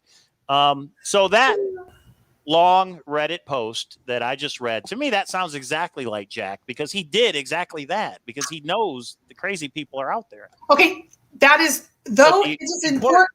Right. The important part, the part that I'm saying, let's go back to the PowerPoint, back one slide now. I know it's hard for you to do that. I apologize. But let's talk about this timeline. And so here's what I need to check in. I need the PowerPoint. Put the PowerPoint on. Sorry. I see it. I forget that you guys can't see it. Thumbs up for me reading that email. Okay. Okay. So here's the thing. Has Jack ever mentioned that he went to Santa Fe? Here's what Jack mentioned. I got the New Mexico tourism video in February. No, you didn't, Jack. I confirmed with them today, April 15th, 2019. They said it might have been the night before, the day after, or the day of, but that is within 24 hours of you getting that video. You immediately go boots on the ground. When I say details to be provided later, I know where you went, Jack. And I don't want to put that out yet because I don't know if that's personal to you or not. I want to check with you on that. I know those details. I know where you went. And then after you went to West Yellowstone. Within a week, you're at West Yellowstone. You go 3 days or 4 days, and then you put up that post, and then you immediately drive to Santa Fe. I don't, and you've never mentioned this. You've never met. Why? Maybe it was just to go get a book. I don't know. But because it's never been mentioned and now it's been discovered, nothing is what it seems. I will say this. One, if we know that Jack did go to Yellowstone in April 2019 and then immediately go to Santa Fe, there's still an if, in my opinion. Another super chat. No. Look at Fenn's rendezvous photo. He's in the middle with a well-known occult symbol on his hat. All right, Wami Cheetah Hop. Thank you for that super chat. I don't even know what that means. Yeah, I don't either. But okay, get back to what we were saying. April in Yellowstone. That's not a boots on the ground time. Isn't there snow? No. So he must have gotten something so specific, so slipping-ish, that he is going to drop everything, go. What? let me say this. Could it be that that's when he got the slip up and was like, it's along the Madison. This is the area.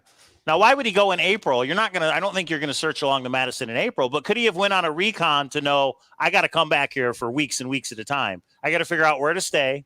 I got to figure out when I get the treasure chest, how am I going to do this? Could it have been a recon in preparation for the boots on the ground that he did in June of 20? Then why write that email and why immediately drive down to Santa Fe? Immediately. As far as going to Santa Fe, that's a good question. Now, I could say I've been to Santa Fe. Many searchers have been to Santa Fe. And it could just be that he was on vacation. So he went to Yellowstone, then he goes to the Collector Works bookstore. I mean, I don't know. I'm not making excuses for Jack. I am giving him the benefit of the doubt. I'm getting him the benefit of the doubt, but I just jumped on the bridge. He's never mentioned this. He's never said, he said, I talked to Forrest once on the phone. Was this the one time? And when he did Forrest say, come down, I want to talk to you? He said he never met Forrest. Was that part of it? But here's the thing. He's not going to say, yeah, in April I went to Yellowstone, because then we know it was in Yellowstone. He doesn't want anybody to know where the solution is. He's not going to say where he went prior to finding the treasure chest, I don't think. Because that's when you looked in the park. You were there in April 2019. I don't care that he was in Yellowstone. He wrote during Boots on the Ground, he wrote a significant posting about finding it and drove immediately down to Santa Fe. The logical conclusion would be to talk to Forrest about when I find it, what should I do? But and maybe Forrest said that he's never met Forrest or talked to him. Somebody's obviously lying. I have no problem with Jack lying because he said, I'm not going to tell you where it is. So if somebody point blank asks him, was it there at Madison? He's going to say no. He's not. He has to lie because he's, I don't know. The question is, do we know he went to Santa Fe? And you're saying, yes, we do. There were some other places he went to, I think. Copper Dan. No. Remember, K-Pro, you can catch more flies with honey than with vinegar. Words to live by. And I do nicely ask him, but I'm going to ask the hard questions. I'm not saying, hey, you lying SOB, blah, blah, blah. I am saying, Jack, something doesn't make sense. If he can't answer the hard questions, then stop emailing everyone. Stop pretending that everything is not, like Forrest said, everything is not what it seems. He's trying to portray it that he has done this, Fort Wright, etc. I'm not calling him a liar. I'm saying there's more to this story. Mm-hmm. Santa Fe is a significant piece, in my opinion. I don't care that he went boots on the ground 27 times beforehand, that he immediately drove down to Santa Fe, and that he wrote that post on Reddit. I still haven't even dove in. This has all been uncovered just recently. And I don't have permission to share everything yet. And you guys see why on the Reddit stuff, sometimes it takes a while. This one is huge in my mind. Huge. Chaz has got a good comment. Maybe that's when he found the fake blaze and was trying to imply that someone else found it. So maybe he thought when he found that fake blaze, oh, somebody's found it. And then he makes this post on Reddit like, whoever has a treasure chest, what are you going to do? And then immediately drives down to Santa Fe. Yeah, true. I don't know. Well, I mean, if you really want to go over the conspiracy theory bridge and don't look back, Jack found it in April of 2019, left it there, drove down to Santa Fe to talk to Forrest about it. But that would mean Forrest lied. I understand Jack lying. Okay, let me give you. He doesn't want to get in trouble from the law, from the park, from searchers, everything he put in that long Reddit post. But for Forrest to lie about it, I just don't see Forrest lying about it. Okay, so I'm going to give you guys something else that I know, and I hope the person doesn't get upset. I talked to someone that knows Jack, and I said it does. I have a source. Okay, let's just say it that way because everybody hates when I say that. And I said the Walmart thing just doesn't make sense. It doesn't make sense. Why didn't he go through a drive-through? I was so upset about that. Why didn't he go through a drive-through? Okay. And I got the explanation. What was it? The explanation was he was directed when he got to Santa Fe that he was not going to be able to leave his car. So he needed to get 3, 4, 5 days of food that he wasn't going to be able to leave once he got to Santa Fe. So he went to Walmart to get several days. Maybe he doesn't like fast food. Maybe he don't want to go through a drive-thru. Isn't that what you're saying? No, I'm not saying that at all. Then I don't understand. Why wouldn't he leave his car for 3 or 4 days? Not his car. I didn't say that at all. Then say it again. Okay. So the Walmart thing did not make sense to me. I talked to someone close to Jack. I said, why wouldn't he just go through a drive-through? And then when he got to Santa Fe, they said, It's because he was held up in his hotel room. He was not going to be able to leave. It was already announced. People were already out in front of Forrest House. He was not going to be able to be seen. He had to be held up in his hotel room for several days. That made sense to me because it actually is logical. Well, first, it's breaking news that it came from a friend, maybe somebody who knows Jack. But so he thinks people would have recognized him if he came out of his hotel room. Nobody knew who he was. Directed to not be out in Santa Fe. He needed the lawyers to probably told him that. I don't know who. He was directed to stay in. So it didn't make. So here's my point. It didn't make sense to me why he stopped at Walmart. After I heard that explanation, I went, oh, that makes sense. That's why I don't bring up why'd you go to Walmart anymore, because it logically makes sense. Jack, if you can explain, and you don't owe me this, but I'm going to harp on it then. If you can explain why you went boots on the ground, why when you went boots on the ground, you made that posting and then immediately drove down to Santa Fe, there might be a logical explanation. I wanted to get a signed book. I had a friend in Santa Fe.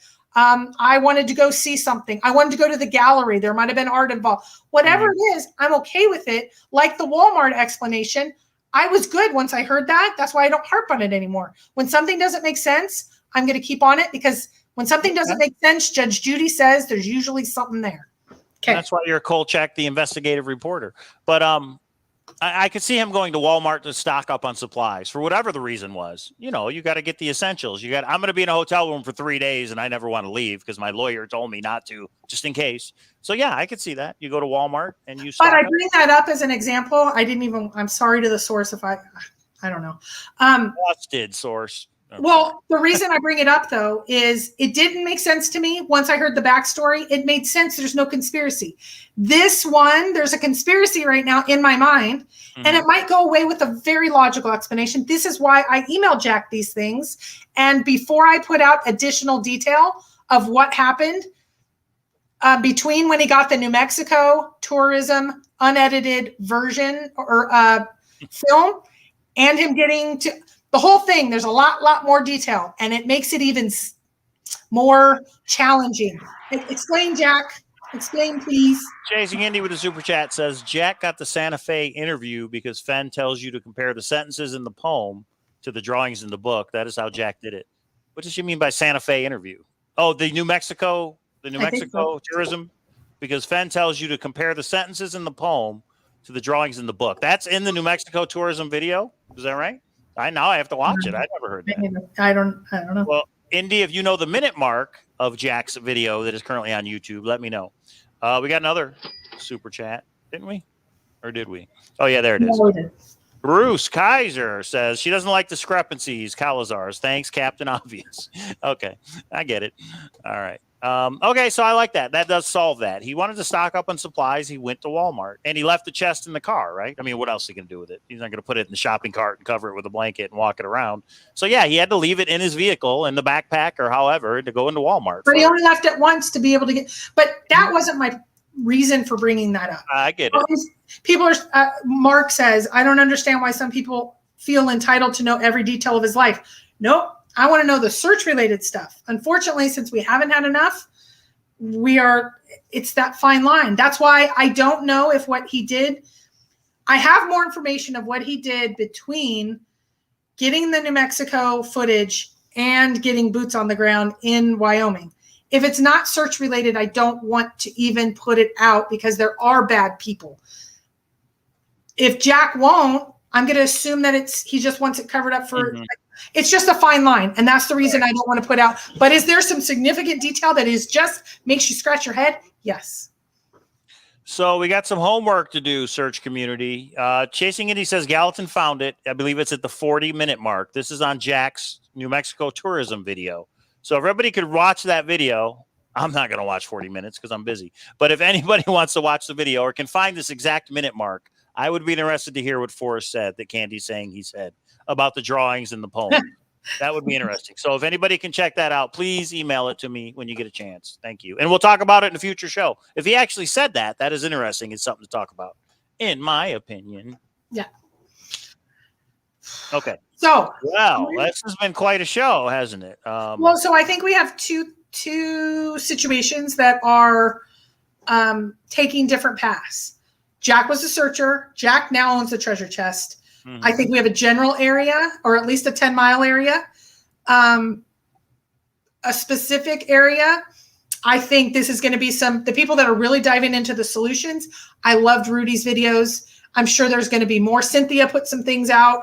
I know we'll see these in the documentaries or reality shows or whatever they are in the next year. So I think we have that really going, really coming to fruition. The Nudge Gate, I think there's more to it. And I don't feel entitled to it, but I feel like I want to look into it more. Things are coming. Like Forrest said, the story's going to come out. But it's just so not unbelievable. But if it's right there along the Madison, whether it's 9 Mile Hole or somewhere else along the Madison, I mean, it makes the most sense, but it's the most simplest solution. And a lot of people won't like that. But to me, it makes a, poetic kind of sense, I guess. Umbilically attached. His father used to fish there. It's just a place that was special to him.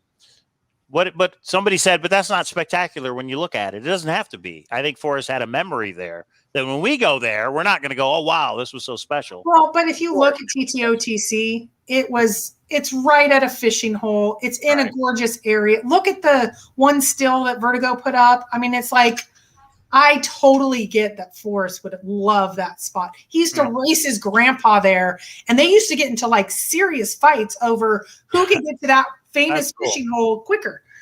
So here's one from Atlantic Coast. Why would Jack want to protect that area, K-Pro? We talked about this in another show, but for anybody who didn't watch that show, can explain it real quick. I believe it's because there's a statute that says if people go there and get injured, destroy the spot, etc., that Jack can be held liable. I believe some of the documentarians believe that as well. I don't believe the exact spot. If you say a general area, that's going to be less likely to have liability. But got another super chat from Wami. Look at Fenn's hat in the rendezvous photo. It's an occult symbol that you aren't aware is irrelevant. Now, there are claims that Forrest was in the CIA, and there are claims that Forrest may have been a Freemason. But I don't know if either one of those things have been verified. I don't know if you can speak to either one of those things, K-Pro. But I don't believe I do believe he was in the CIA. I don't know about the Freemason. I don't know about that. Even if he was, I don't believe either one of those things has to do with the poem and the throw of the chase. But it's just my opinion. And I'm not saying that it has to be relevant. I'm just not aware of it. That the only reason that it was relevant for me to say that is because we're the two talking people on the show. That's the only reason that I said I don't know about it. So when you super chat, we read it. And if I was just making a comment, hence because it is our show. Hence because, well, there's a lot of information to digest, everybody. I will say ebbs and flows. We've had this huge flow of information. We need to digest it. We need to get this looked very different 24 hours ago. When you got into the car accident, we didn't have the Reddit database. There's a ton to go through. People are seeing it very different. There is a consensus, though, that that's Jack. But like Jack put, I don't like Madison Junction as WWWH. That was one of his posts. Was he just covering that? So we have a lot of content there to discuss. And then this whole piece of him being in 2019, I still think he got it on June 6th later, or I think he was there. Why was he in Santa Fe in April of 2019? I don't know. That's a good question. Unless he just wanted to get a book. Maybe he wanted Forrest to sign it. Who knows?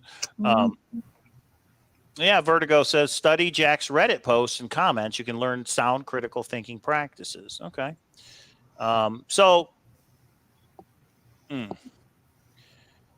Well, because Madison Junction was so popular and because Jack had a post that said, I don't think that's it, I want to look at what other where warm waters halt could there be? Could there be a where warm waters halt outside of the park in Montana?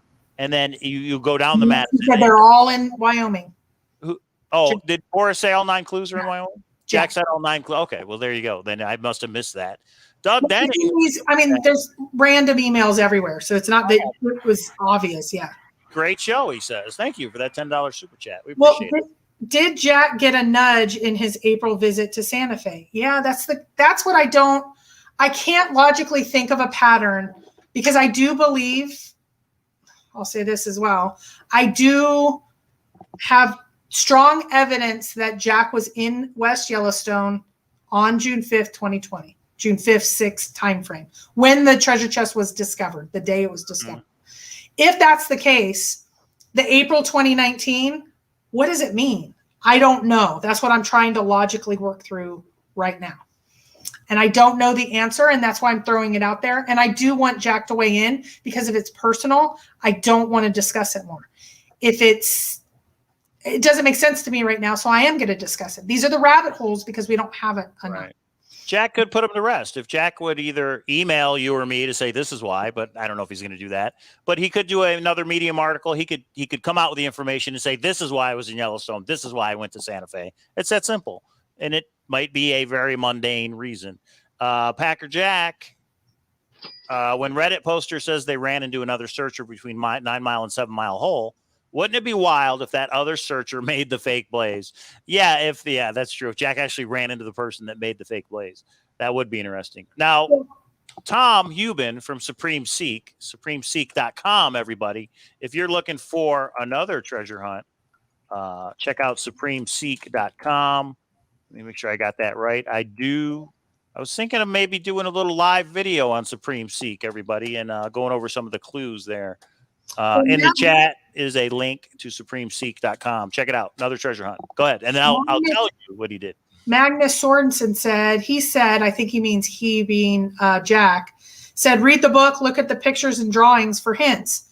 Well, there's a picture of 9 Mile Hole. Who was it? Skippy? Yeah. Isn't there comments about a football-sized area? Yeah, Supreme Seek's right across the 9 Mile put in. There is about a football size area of forest right there. That's what Rudy, if you go to Rudy's video that was in here, go to Rudy Green's video, and he actually purges over, and that is the location some believe. So. Now, this is a popular theory. Could we just find out who made the fake blaze and then find the spot because of that? In another video, we've reached out to people and said, if you were in the Madison Junction area, I actually said Yellowstone Park, but if you were in that Madison Junction area and left a fake blaze, share it with me and K-Pro. We need a picture of it. We need to know exactly where it was, and we will share that with the community, because what we need somebody to do is now go boots on the ground and see if that fake blaze was dismantled in some way, because Jack says he did something to it to where searchers wouldn't recognize it. That could be one way that we could find a location or a general location. Here's one from Forrest Fenn's Special Place. Why would Jack or documentarians be responsible if someone were injured at the place? Jack allegedly found the chest. Wouldn't it be more like Forrest Fenn's estate, since Forrest placed it where he did? No, because in my opinion, Forrest and Forrest's family have taken quote unquote due care. That's what they put in the statute. If you've taken due effort, due care, something like that, to not reveal the area, due diligence, due diligence, whatever the term was, as long as you're not the one that put it out, Jack can't say, like, let's say a judge made him put it out. Well, then he's acted. He doesn't want to act illegally. He would be, he'd be not held liable if he was forced to put it out. In our opinion, it's just our opinion. Right. Okay. So check it out. Tom from Supreme Seek, he sent me the post, supposedly from Jack, about Ask K-Pro. So let me read it, everybody. Breaking news. Yeah, I'm reading it for the first time. Breaking news. This was posted in April of 2018. April of 2018 is when he supposedly went to Yellowstone and went to Santa Fe, correct? Yes. 18? Yeah, 18. Okay. This was quite a video. I'm not sure what video is. No, 19. Oh, in 19. So this is way back in 2018. All right. This was quite a video. His grasp of the facts is not very firm, but I can see how someone could watch this and take the risk to go out there. In retrospect, I'm not sure how wise it was to give this guy a platform, because there's a high chance someone else is going to go there and break the law again now. But I guess he said he was going to put out a video on his own anyway. I'd hate to be his lawyer. He plainly laid out his intent to break the law again. I know he sees this as a slippery slope, but I think Forrest has an obligation as a citizen to rule out this solve. If he doesn't, more destruction is. And then another later on, it says, oh, I'm sorry. Let me read that again. I know he sees this as a slippery slope, but I think Forrest has an obligation as a citizen to rule out this solve. If he doesn't, more destruction is going to happen here. K-Pro, I would ask Forrest. That's Who's what the Jack he? posted on Is Reddit. this Scott Forrest. Conway? It doesn't say, but I got a feeling maybe it's Scott Conway. So it's somebody that made a video about a solution where he broke the law. And Jack is saying, I think Forrest has to rule that out so this person doesn't break the law again. And then he says, K-Pro, I would ask Forrest. So he obviously was aware of who you were, was aware of your relationship with Forrest, that you are somebody that maybe could ask questions and get answers. And on Reddit, he put, but of course, we never knew about it back then, right? Yeah. I went on there a couple times, but most of my stuff got censored, so I didn't check up a lot. Yeah. Supreme Sikh, who sent that, says it's a nothing burger, but Jack did know you in a way, so he knew who you were. Yeah. He knew about your relationship to Forrest. Okay. Well, he was talking about one of the one of the tubers and was not overly impressed with her, and I just thought, yeah, me neither. So it was funny.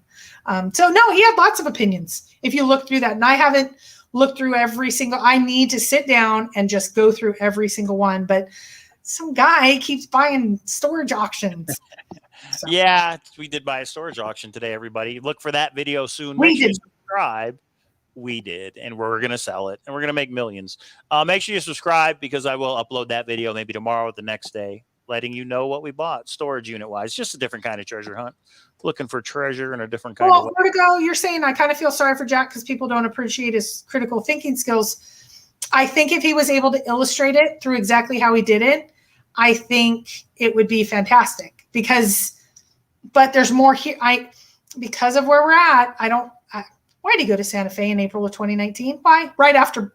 So I don't even know if Boots on we can call it a trip to West Yellowstone. I'm going to call it Boots on the. So you're telling me that if Jack came out and says, I went to Santa Fe in April of 2019 to go to the Collected Work store and buy a book, you'd be satisfied with that? And that how conspiracy theory bridge works, everybody. Okay, why would he immediately drive down from West Yellowstone? Like, what, he didn't believe in shipping? I can't answer that. I don't know. I can't answer that. But, it's just we believe some things Jack says and we don't believe other things, in my opinion. But yeah. And I do have to say, Packer Jack says, you mentioned Shannon getting closure knowing it was found between Madison and 9 Mile, 10 mile stretch. It seems while you will not relent, you feel some closure too. For the solution, I'd really like to know the blaze. Yeah. And I don't really like the home of Brown as Vertigo has laid it out, but that doesn't mean it was Jack's home of Brown. I'd really like to know a little piece, but this brings significant closure. Like from the solution standpoint, significant. Like I'm good with the solution knowing, and it totally makes sense. It's his favorite fishing areas, places where he went with his, it's in the book. It's in TTOTC. I like it. Whoa. We've got all kinds of super chats coming in. Thanks, everybody. We do appreciate it. Chasing Indy says, aren't you curious as to why Fenn's failsafe was going straight to the dude? I would look into title for the dude and Fennhaven for title to the gold. I have no idea what that means. To you, K-Pro? So when Forrest Dude Hotel, the Dude Ranch? where we didn't. No, I know where it is. I don't understand what that means, what that means. Probably the research they're doing, which will be really cool to see. Okay. Supreme Sikh, supremesikh.com. Great show. It's definitely Jack. I read them all. Too much similarities. This is definitely sus. Tom, when you go to Yellowstone, which I think you are, please let me know. Take some video for us and let me know what you think up there. Let me know where you're going. Cowlazars, keep providing evidence Jack ain't the finder. The 3 days later, it's of course Jack is the finder. Well, Wami, Cheetah Hop, 1, thank you for the super chat. But 2, we present the evidence as we get it. And yes, we do change. We change our thought process. We change our mind. I do. I'm not going to speak. People thought that the world was flat until evidence came that it wasn't. So, and that's the thing. We can keep really quiet and we can have everybody wait a year or 2 for a documentary. We like to show, and we're able to pivot when you have more information. That's what critical thinking is. I'm not trying to say that we're not sharing. And it makes me nervous when I drink it. Oh, sorry. I didn't realize that was playing. That was for all those super chats. Thank you, everybody. Coffee does make me nervous. Here's one. We do have live audio from Forrest. Good for you and your father. So that obviously has to do with his father. Thank you for the super chats. That's all we're going to do with the soundboard. Okay. As we get new information, it does change what we think of Jack. I used to think, when he first said, I just couldn't make it back to Santa Fe, I thought, what? That's horrible. You didn't make it back before Forrest died. But then some new information has come to light. Now it's like, you know what? Kind of makes sense. Now I get it. I don't think Jack is the bad guy that people made him out to be in the beginning, or I'm only going to speak for myself, that I made him out to be in the beginning. And now he was a searcher like all of us. He just happened to be the one to find it. And that post that he put on Reddit, that long post about what would you do if you found it? People are going to hate you. People are going to go after you. People are going to sue you. He's exactly right. That is exactly what has happened. And I don't blame him for going to Puerto Rico. I don't blame him for not talking to anybody.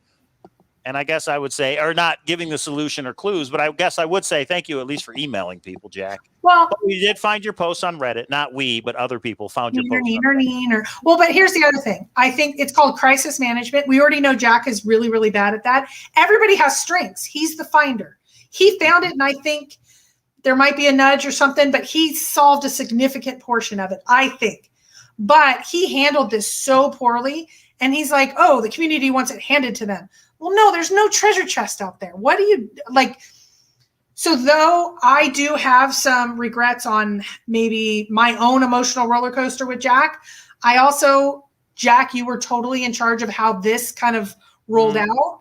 And so crisis management, getting a PR person, you're in the trade. I think you could have handled it better and understood searchers' feelings, not the 7% that are going after your family, et cetera. Those are crazy people. I hope you legally take them down. But I do believe the people like me, Cynthia, Mike, all of those people, we were frustrated. If you have everyone frustrated you at a really significant level, you have some ownership in what you've done as well. You're not perfect. None of us are. I'm not perfect in the things I've gone back and forth on anyway. Okay. Carrie says, is he in Puerto Rico for real? I don't know. I don't know if Jack is in Puerto Rico or not. I think he might be, but I don't know for sure. I can't 100% say that. I don't know. Fendi Jones has the biggest comment of the night, and that is Jack is the legal finder.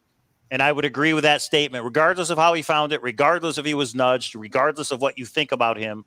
He is the legal finder, everybody. You know why he's the legal finder? Because Forrest Fenn gave him the chest. As evidenced by sitting in that conference room with the chest on the table, Forrest gave it to him. Period. Yeah, and like why, but he did. Well, so Dizzy Dean said, how about the lawsuits that continue to this day? Those of you that don't know, Zoe actually put a legal affidavit registered with the court to say the state is not the owner of the treasure chest, and it is not a part of his estate at all. So we'll do updates now and then on the lawsuits. Lawsuits, I think, are a little off. But they're still active, and that might be why. K-Pro, so many people went to 9 Mile and across Madison. I still think Shiloh Matt contacted him with a nudge right after the intervention. Now, the intervention was the year before. What year was the intervention, or what month was the intervention? December. According to Dale, it was December. When Forrest emailed Dale, it was December of 2019, I want to say. Yeah, right? What? I don't know if we're talking about the same one. A lot of people think the intervention was June 6th. That was the explosion. Me and you were on the same page. When Forrest emailed Dale about, I think I'm going to end the chase, I thought that was December of 2019. At least that's what Dale put out in his emails anyway. Yeah, I don't know. This is a good point. Carrie says he didn't solve it. So here's the question. Forrest gave Jack legal ownership of the chest. Does it matter if Jack solved it or not? It may matter to us, and we may have our opinion, but legally, does it matter? Jack's the owner, regardless of whether he solved it or not. What do you think to that statement, K-Pro? Yeah, I do. But so there's a second piece. I do want to know, did he just solve it or not?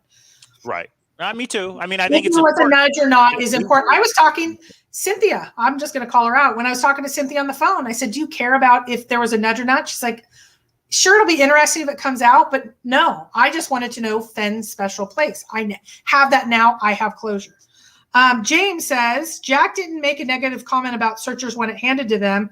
He was answering the question, if no damage, will you release the solution? Jack said, if they want it handed, no. No, I'm talking about the Medium article when he says, you could be injured, and do some searchers just want it handed to them?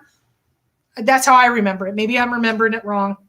I have my own perceptual lens. We still love you, Tony Reese said, and I love you and you and you and you. Sorry. If Fenn nudged him and someone was close, that would be actionable. That's an interesting. That is a interesting legal point, I guess. But you have to prove he was nudged, and that's the hard part, right? Oh, here's one. Miriam says, legally it's his, but the solution belongs to everyone who tried to solve it.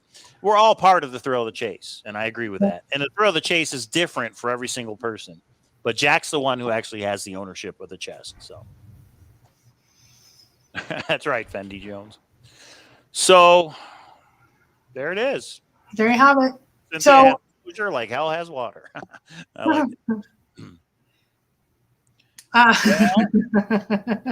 Packer Jack, you've skirted around the most important question. Is there a new storage locker purchase? Yes, I woke up this morning and Mike said, we talked last night because we have all that money and it's in the bank ready to go. And I said, 1, can you make sure it's right near the house? And 2, I want to see the picture. So wake me up early Mike came and visited me and said, okay, I have some good news and bad news. He's like, I won the storage locker. And I was like, okay. And he's like, and it's nowhere near the house. It's like 45 minutes away. Yeah, it was across the valley. And traffic was horrible. It took me an hour to get back. You'll see it. I videoed it. Me and Eric were jamming out to the radio. You'll see it. Well, I think we should disclose some of the stuff that happened today in the videos, just so people are aware. There's a lot that can be discovered in people's storage lockers. And of course. But what we found, I said, we can't video that. Maybe we should, not the actual things. I don't think it matters. I don't have a problem doing it. Okay. So there's illegal things you can find. It's a storage unit that somebody just didn't pay on. So let's just say, yeah. Okay. Yeah. So, yes, Cujo Law says it's dangerous with some of these auctions being online. So much fun. The one we got was online. It was an online auction. And then Mojo Man says, where online do you purchase the lockers? Mojo Man he has a retail store, and he's been doing it. StorageTreasures.com, LockerFox.com, and StorageAuctionsOnline.com. I believe those are the 3 that I use and look at. Yeah, and I know somebody just put in chat like, oh, it's not classy to go through people's stuff. And that has been an unintended consequence of doing this. There is a sentimental piece that I just felt it was a struggle a little bit. But here's one thing that we found out today. When you buy the storage unit, if it's over what they owe, they go and give them the rest of the money. But I didn't know that. I really wanted to contact the last set of owners just to give them their pictures and stuff. And that's against the rules and contracts of these things. It is kind of, I see both sides of that, but it is a process and people do them. And if you think they're terrible people, hey, need to watch. Yeah, hey, it's our choice. It's legal. They do storage auctions for a reason. But anyway, some big news for the community tonight, actually last night. I'm just glad that it was broken, that they put it on Reddit. The full database is there. Go check it out. And let me know what you think. I'd like to know about if you read the database, if you think it was Jack or not. If by reading those posts, you're like, yeah, that sure sounds like Jack. Or if you don't think it's Jack, if you don't think there's enough evidence in those posts that it is Jack, email me. Let me know what you think. All right, easy. Yeah, hey, we leave that for other channels, guys. Right. Well, and so the big thing for me is I think we have a general area. I'd like to know the solve, but I don't think I mostly have closure of the solution. I still think there's more to Jack's story. There you go. Randy Valentine Ghost had a video where he searched the rock with Fenn's dad in the photo. So close. Oh, really? That's interesting. I didn't know that about Valentine Goose on YouTube. Okay. Where is contact for the Reddit post? I think, Albert, if you can show the link one more time, post the link in the chat to the database. If you go to Reddit, to the Forrest Fenn subreddit, I think it's very at the top. I think they pinned it at the top. Randy, come on. Guys, you both need to stop. Just stop. There's not drama in here, guys. I ignore that stuff. Just, yeah. So, please give those people their photos something more. I know, and that's where, yeah. And But there's a million reasons it could have been. We don't know. Well, and then it gets into, we actually, when we arrived, there was a separate storage locker that had been auctioned to somebody. And the person that was outside the gate, and it was their stuff. And there was a little conflict moment there. I mean, nothing is, you have ethical dilemmas on everything. I've definitely had an unexpected sense of emotions because I have had a storage unit when I was forced out of my house. It's just, I don't know. So, but we don't know if that rock, going back to Forrest Fenn, we don't know if that rock was close. We know somewhere along the Madison is where Jack. No, look on Thor. That rock is right at that parking lot.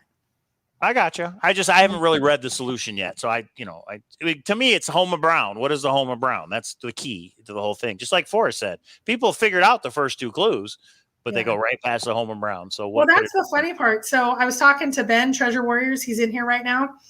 And I'm like, it was at your spot. Like it was at his spot. Yeah. And I'm like, he spent time searching him and Ash and family, all that. I do have to say, I've walked by a $5,000 or $10,000 hunt, walking right by $1 million. Oh, I don't know. I said, Ben, I don't know. I think I would have. For people that search the Madison very well, how do you feel knowing that it's possible it was right there and that you were so close, but so far? Fergus T. Longacre with the $20 super chat says, I hope you get your closure, K-Pro, but I enjoy your investigations in the meantime. Thanks, Fergus. We appreciate that. Treasure Warriors, there they are. Found a quote from Jack where he calls it our search area. Our meaning you, Treasure Warriors and him, like you talked? Or ours, like all of us in the community. All the searchers, yeah. That'd be huge if he was talking directly to you. That really solidifies it. I don't know, even more. So let me ask you this, K-Pro, and put you on the spot. Is this enough that me and you should go on a boots on the ground maybe next year to go check it out? In other words, if we could find proof it was a spot, we always said we're going to go. Do you think this is enough proof to go at least drive the Madison to see if the clues make sense to us? See if we can figure out where you put in. I'd like to go now. I think Cynthia's going next week, isn't she? Yeah. But me and you need to go together is what I think. Yes, but that's because we have the California trip and then school starting and your mom being here. I leave it Topley right there on that rock. Just right there. Anybody who wants it can come and get it. That's what I would do. Well, and so here's the question. I think all of it, I put this up on Thor, and it was like 90% said they wanted between the solution and nudge gate. Which one would they want to know? Was Jack nudged, or if you had to pick one or the other?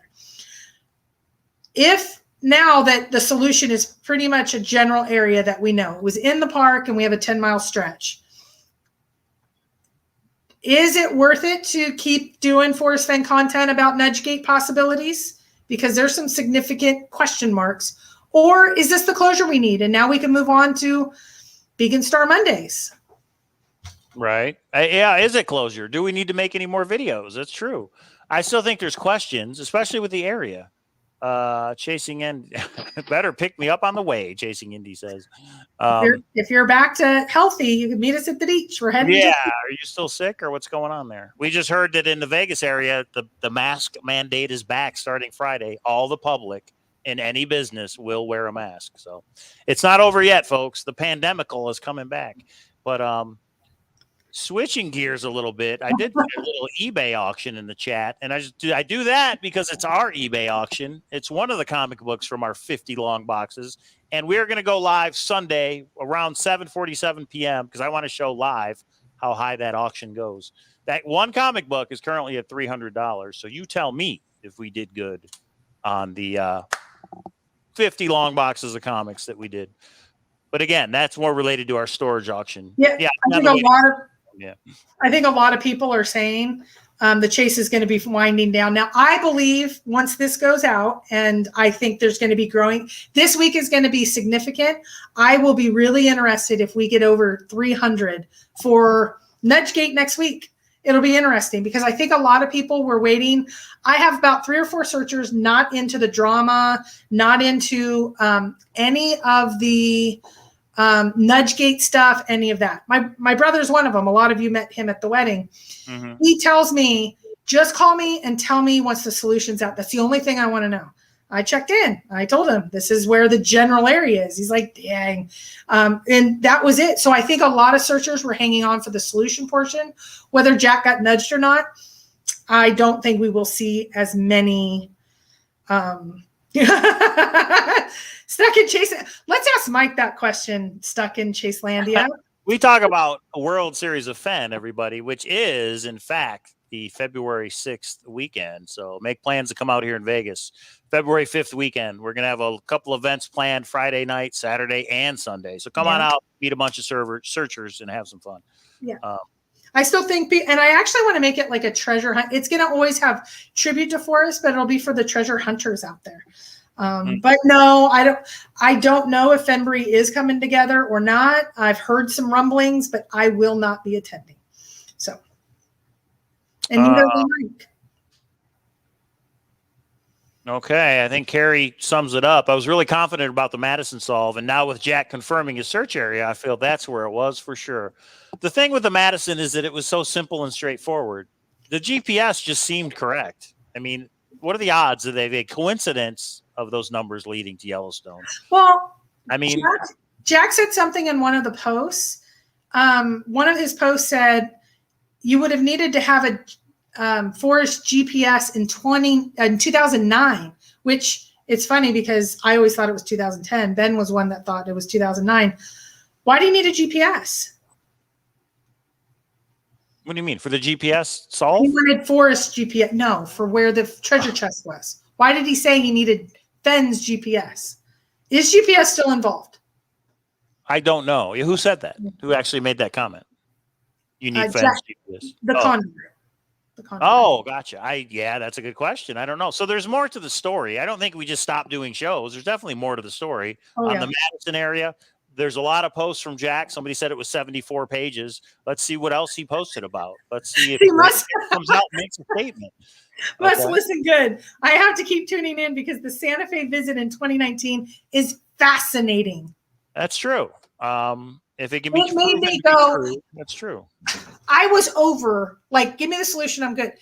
You went to Santa Fe in 2019 and you didn't mention it right after Boots on the Ground in April. Why are you in Yellowstone in April? Jack, you got some explaining to do. Yeah. Okay, Pro. Dale on the show. No, he's signed from what I understand with. That's why we're not seeing a lot of the people. They've signed with documentarians. And And Chasing Indy points out Dale was told he drove by the chest. Well, that would be along the Madison River, possibly, right? I don't think he was told he drove by the chest. He was told he was within. Yeah, within or something. Yeah. I don't know. I think I remember drove by the chest, but I'm not sure. But here's the other thing: is if this is right across the Madison, the 200-footer, the 500. I know people have been within 500 feet. Where do those match up? There's more to the story. People can investigate this area and say, did Ben take a picture of that tree and send it to Forrest? And Forrest is like, I know he was close. That's Ben. You're a 200-footer, Ben. Ben. Oh, boy. And there's Jens in the chat. He says, I was at 9 Mile Hole in July. There's also counter evidence that this does not match with this location. Just saying. Well, Jens, if you want to let us know what that counter evidence is, we're happy to talk about it for sure. Yeah. Or if you're going to have it in your documentary, well, then I understand. But and that's I think the dilemma. And Jens is in a very unique situation because he is the documentarian. But a lot of these searchers, they had to make a determination which way they wanted to go. Did they want to share it with the community? But then, like, the producers weren't happy with me. They're like, you would have to be off of this. I'm going to give the community over being on a TV show. And I just hope it all comes. I think all of it that's going to be in this documentary, it's all going to be old news. Because it's coming, because some of us took the choice of the community over the TV crew. True. Everybody's got their own choice to make. But Chasing Indy with a super chat says, woman, go to back to places I've been on Dale's blog. So basically she's saying, I know what was said. And that is that Dale drove by the spot. And I kind of remember that too. I don't, but. Must Listen Good says the email to Dale was that he drove to within 500 feet, I think. But drove by. I mean, yeah, we can. Well, you have to saying, for example, there are no game trails. Well, not in close proximity to a human trail. I remember that. I don't know. I don't know if Forrest said there were game trails or not. I can't No, remember. I think Jack said that, right? That there were or there were not. That I there don't was, and is that a I don't human know. trail? Is it not a human trail? I gotcha. Find out when Yellowstone opened in April, May. Oh, That was the park open in April. That's a good idea. Before the pandemical. April 2019, West Yellowstone Park open. And we have that archived in their news, whatever. Yeah. Doug Denning says it's going to be difficult to nail down the precise spot. Yeah, I agree with that.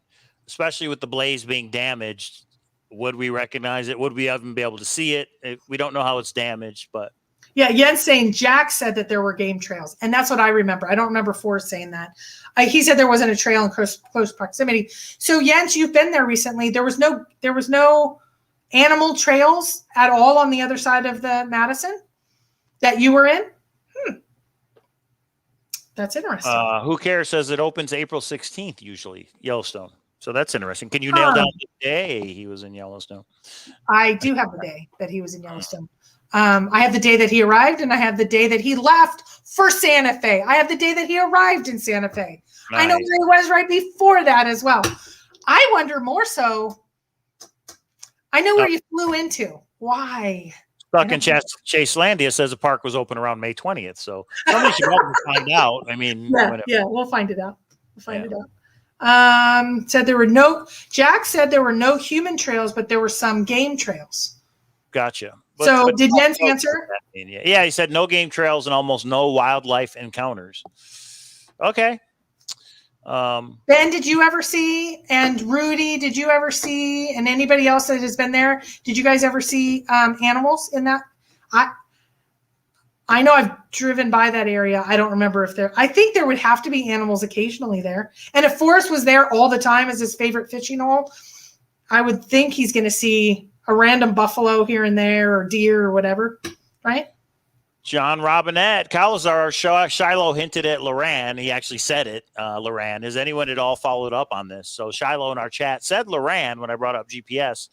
I have not, although somebody emailed me and said for Loran, they had what were called Omega Towers, and that's how Loran worked. But it just seemed like a rabbit hole I didn't want to go down. Lou B, our pilot, says Cowlazars is there physical warm water at Madison Junction? That's a good question. When Forrest told you, did you dip your toe in it? So the water is physically warm at Madison Junction? Mm-hmm. Well, there you go. It doesn't stop the temperature. If you go to Vertigo's, he explains it. The flow does not stop, but the temperature rises dramatically when those two converge. Randy, hey, did I miss anything? Yes, Randy, you have a video out, I think, of the area, somebody said, right? Okay. Say it again. Sorry. Yeah. Somebody emailed me the link to Dale's. Say it again about Randy. Hey, did I miss anything? Didn't somebody say Randy has a video of the location or what did they say? Valentine? Oh, he's got Beacon Star song. Randy's got a Beacon Star song. Randy, Valentine Goose? You lost me. Valentine Goose, there was a comment earlier that Valentine Goose has a video about something. I forget what it was. And I have no idea. Yeah. I have no idea, but if that's true or not, I have no idea. Oh, yeah. They said that Randy searched this area, and I have no idea if that's true. Treasure Warrior says, yes, there's warm water at the crossing as well. Rudy said, yes, the water was warm at Madison Junction on July 9th. So physical warm water, just like Forrest said. So Mystery Soul says, FOIA National Park Service for license plate reader logs on the day Jack went in April of 2019. It wasn't his car. Oh, say that again. So Mystery Soul said FOIA National Park Service for license plate reader logs on the day Jack went in April of 2019. It wasn't Jack's car. It would either be a rental or it's not going to be registered to Jack. I don't think you can FOIA license plates. Isn't that personal info? Or when you drive into a national park, is that now public info? Yeah, I don't know. Wami with a super chat again says it is absolutely impossible to spend 25 full days in the Wyoming wilderness without encountering a dangerous animal. I agree. I mean, I lean towards, there would be animals if they're not there on one. I went to Yellowstone one time. I saw so many animals. I went another time. I'm like, give me one animal. I didn't see anything but a squirrel. So it just depends. 500 feet could be from one side of the river, 200 for people that cross at the right spot, could be 200 feet in the woods from the bank of the Madison after Not mine, crossing. Not mine, but I read this. Yeah, Supreme Sikhs, I agree with you. That could be. Yeah. Yeah. I think Marks videotape in all interests the park have cameras. Not sure if they keep it. Okay. I'm now being asked where he flew into. I need to give Jack an opportunity because it's really strange. So I want to find out from Jack first. Or I'm going to email Jack that I have that information. Does he have an issue with me sharing it? And if he does, we're going to need to have a little bit of dialogue because there's some things that don't make sense here. And that's part of what doesn't make sense. And that's why I'm like, I know where you. Okay. Andy emailed it to me because she wants to clarify. This is what Dale put. I'm on Dale's new blog, and this is what he put.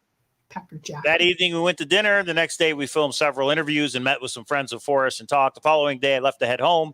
As I was turning to walk out of the house, he said, meaning Forrest, by the way, you've been within 100 yards of the chest. I nearly fell over. I turned and looked at him. He shook his head up and down and said 100 yards, but I didn't say it was necessarily a place you were searching. You could have driven by it. 100 okay, so yards. In your mind, does that mean he told him he drove past it?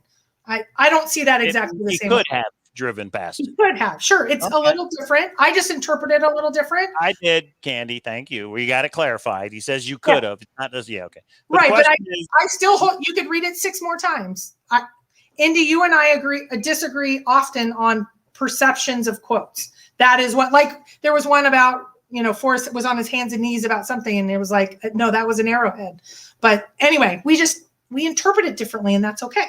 I agree that it does not mean Dale drove by it. It means he could have. But I do agree it doesn't mean Dale drove by it, period. Anyway, yeah. Okay. What was the reason to leave your partner in the car? Yeah, I don't know. So there's a parking area right at 9 Mile because he said there's a parking area. So we know that we're narrowing down. Anyway, yeah. Carrie. Okay. What else? Okay, so we're going to keep at this. Wow. So some breaking news, everybody. I got an email from Raymond. Thank you, Raymond. And he's saying this is what it says in the New Mexico tourism video. You ready? Because I think this is pretty huge. And again, we can go to Jack's video of it or the actual video and verify it. But this is what Mr. Fenn said. There are no clues except in the poem. There are some hints in the book. The hints won't take you to the treasure chest, but the clues will. But the hints will help you with the clues. So you'll have to go in the back door. So you'll know you have to go in the back door. But they're subtle. That's why I said read the book normally the first time and then go back and think about each sentence as you read it. And then here's the important part. Look at the pictures and the drawings in a very subtle way. They can help you if you have your mojo working. Look at the pictures and the drawings, and in a very subtle way, they can help you if you have your mojo working. Oh, that's interesting. So is it subtle to put 9 Mile Hole picture and label it 9 Mile Hole and it's at 9 Mile Hole? Is that subtle? Yeah, that's true. No, it's not. So mystery sauce. Oh, go ahead. No, go ahead. I was going to jump. No, I was just going to say, I wonder if that means Jack about the blaze. I wonder if there's a subtle hint to the blaze in the drawings because Jack says he figured out what the blaze was from the book before he found it. So I wonder if that's what that means. So Mystery Saul says the same Forrest that told you need to search New Mexico. No, all he said is, why haven't you considered New Mexico? Just like he says, why are people overlooking New Mexico? He didn't tell. You know what he did tell me? When I had my first solve, which was Madison Junction, and it went down to Ojo Caliente, he said, what's your WWWH? And I said, Madison Junction. And he said, you and 100,000 other people, or maybe 1,000. Oh, wait a minute. That's breaking news, too. No. We've discussed it for years. Well, was he... Doesn't mean it's wrong, though. So when he says these things, you have to look at it objectively. If he says you and 1,000 other people, it doesn't mean it's wrong. It just means a lot of people thought that was Chasing Indy says, boom in your face, K-Pro. This is what I've been trying to tell K-Pro, and she won't hear it. Woman, the answers are in teachers with ropes. Fight me, she says. I paid it. You know what? Lay it out. Lay it out. I'm not saying you're wrong. I'm just not saying you're right because you have lots of very strong opinions. You're a rooster. Sometimes there's a little information overload. That's all. No, Sassy, he did not lie to you about New Mexico. So I'll give you the backstory, and Sassy, you correct me. I think Sassy said she met him at a book signing, or she either emailed him, And she said, I think my where warm waters halt is this. It was somewhere in New Mexico. And he said, I think that's a good start. He didn't lie to you. He's saying, I think that's a good start with your solve, meaning it's a where warm waters halt. It doesn't mean it's right. Okay, so let me ask you. Was it an actual warm water that Sassy's... I don't know. Sassy would have to say what it was. Eagle's Nest was her area. I don't remember what her warm water If it was, it's a good start because a lot of people, one of my WWWHs was an anagram, or it's WWWH was the initials. I was totally wrong. It was warm water. My Ojo Caliente was much better. I can understand why you would look at it as he lied to you, Sassy, but I don't think he did. In other words, he just said, oh, that's a good start. It doesn't mean you're right. It doesn't even mean you were in the right state. It's just like if you're going to look for my treasure and that first clue, that's a good start to try and find it. That's all, in my opinion. Yeah. Agua Fria. Okay. But so if it was warm water, a lot of people's, that would be, That was based off the name. No, you guys, we can't argue. This is the thing for me, and this is the reason I've tried to stay away from solves. Unless Jack or Forrest says it, it's all of our opinions. So it would be very simple. Indy would lay out whatever, and I would say that could be, as long as it doesn't conflict with something else, could be. Why not? I'm just saying anybody that says, I know for a fact it was teachers with ropes. No, you don't. That's all I'm saying. You don't know it for a fact. You might believe it. It might be a good working theory, but until Jack or Forrest says it, that's all. For a fact, 100%. Yeah, and so when you say 1235, do you mean in the New Mexico tourism video? I wonder if that's what you're referring to. Yeah, there was a slip up in the, If Forrest said that in that video, that's huge, where you look at the drawings and the illustrations. He did say that. He did say, but here's the thing. Didn't Jack tell us the slip ups are not here? In this video I obtained in February. But what if he lied? What if they are there and he just doesn't want people to figure it out? Jack's a liar because he has to be. Because he doesn't want people to, but people are, we're not going to let it go, Jack. So I almost think it's the opposite of what it is now. Come out with a solution and then people will move on if you actually come out with it. But maybe I'm wrong. Yeah. After Jack, real nice. All right. There's a couple people are saying not Madison Junction. Sorry. Well, okay. And that's okay too. The only thing, so let's not overstate here. Jack actually said he doesn't believe it's Madison Junction.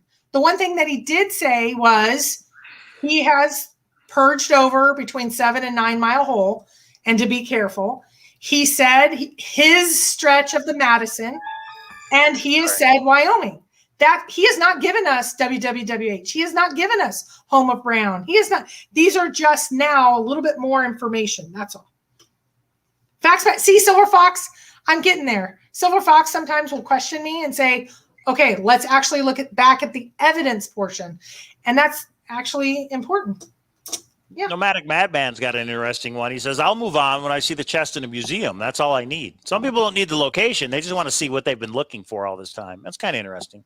And Jack, how about an update? We know you're watching, obviously. How about an update on when you're going to sell the chest? Like, what are we waiting for? Is it going to be in the next 6 months or is it years away?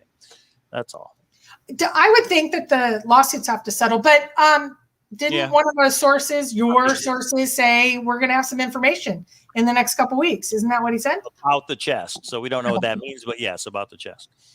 Cowlazars K-Pro, it's good to remember that Jack's approach was to prove the place where Forrest wanted to die. He found conclusive proof of that. And did that lead him to the Madison? Did that conclusive proof lead him to the Madison is the question. Hey, maybe we don't know. I don't know.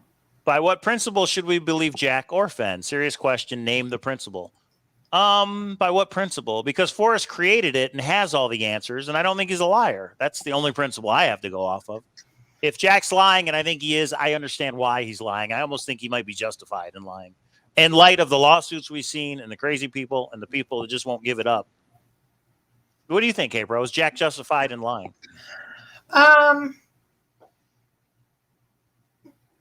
To me, no, and here's why. Okay. I think he has a choice to be silent. And I think it's better to be silent than to lie. Some people say silence and omission is, if he was asked, like we know the one thing that he completely lied to us about. I think he could have not lied to us about it. I think there's been a couple of emails that I've seen that I know are not true. Why doesn't he just not answer? people could guess, is that Right. why or whatever? Why doesn't he just not answer? I don't know. True. That's my Very true. Chasing Indy with another super chat says sent you a message and okay, I'll check out Facebook. Let's see. Oh Lord, she sent me the whole solve, everybody. Give me a second. K-Pro could have gone to Santa Fe to find the proof of where Forrest wanted to die. Must listen good. That I'd love to hear the backstory. I'd also love to hear, you know how Forrest said, or Jack said, it wasn't even the half of it when he discovered the treasure chest and what happened. Yeah. There's a significant story. I'd love to hear. More to the We're not gonna story. give away the location any more than we already have. We have you on Reddit. It's out. Like, give us a little more. That would be fun. That would make us understand you more. I know you don't need that. Right. We want that. We all thought, okay, the reason that Forrest was so popular and this hunt was so popular is we all thought we were a maverick like him. Tell us a little bit more of your story. I know you don't care, but it might help your cause, which is to get the haters to go away. If you had a majority of people understanding you and understanding this hunt, you wouldn't have as many haters and trolls, in my opinion, and it could help protect you. I know you've dug in and all of that, but that's my 2 cents. So Okay, and whoops, sorry about that. Missouri Dave says, "Sorry, Randy, I misremembered." So Randy, Missouri Dave was getting you confused with Eric Johnson on YouTube. Apparently, Eric Johnson is searched at this place on the Madison that we're talking about. So not Randy, Eric Johnson. Randy does have big news coming out on Friday, though. We'll see. this Friday, So this Friday, some breaking news on the Valentine Goose channel, everybody. So let me show you something. I'm going to show it, Indy, even though I totally disagree with it. okay, another super chat. Okay, let me do this real quick because Indy did super chat as well. She's saying the illustration of teachers with ropes, that's a picture of Forrest in the car. And if you do line that up along the Madison right there, to me, that makes no sense whatsoever. To me, it's much my opinion, but I don't think that's a subtle. I just don't like it. What do you think, April? Well, wait, can you bring it back up? Oh, son of a, yeah, hang on. Because I don't think if you sent this to me, I didn't read it. But So on the bottom is the illustration. I understand it. So are we saying that why are those X's there? Is that particular mile marks? Is that? I hate any solution that has aerial images or Google Earth images because it's so subjective. Yeah, those X's line up there, but what about, somewhere else? What about? So that's, for me, people have just emailed me and said, this is it. Look, it's a picture of Forrest's hat. It's this, it's that. And I'm like, I can't use aerial images for any solution. For me, it's just me. It's just personal preference, but I don't like this at all. And I don't think Forrest would have used it, but that's just opinion. Just my opinion. Because think of what we're looking at. Oh, we did get a super chat. Thank you, Miles. Miles says, Jack doesn't seem like he solved the poem. And by his own admission, he was given pause at the correct area by someone else's fake blaze. Well, he brute forced the end. Forrest said nobody was going to stumble upon it. Because the blaze was broken, he found the treasure chest and then looked up at a broken blaze. He did not solve the 9 clues like Forrest intended. But does that break the rules? No. Forrest didn't say, just like one searcher told me way back, you can't FOIA the treasure chest contents. That's breaking the rules. No, other than you just thinking that you own people and we have wackos now saying the same thing. You don't own us. We can do it any way we want, as long as it's not illegal. FOIAs are legal. So Jack, he figured out, not the poem, he figured out where Forrest wanted to die through slip-ups of the media. Good lesson to everybody. Keep your mouth shut, just like Randy does. And then he backwards engineered it. And then he brute forced the end. Some people say he's not the rightful owner. That yes, he is. There's no rules. Forrest did not say, like some people say, if you partner up with somebody, you're disqualified. Forrest didn't do any of that. So, yeah. Well, I will say this. With this Madison Junction solve, it's very visual. You're not at an aerial view. Remember the little girl from India can't get past the first 2 clues. You can figure out Madison Junction and you can say Madison Canyon, but Home of Brown could be that you have to be something boots in the ground for. Maybe it's a sign. Maybe it's not research you do on the internet. And from there, it's just visual.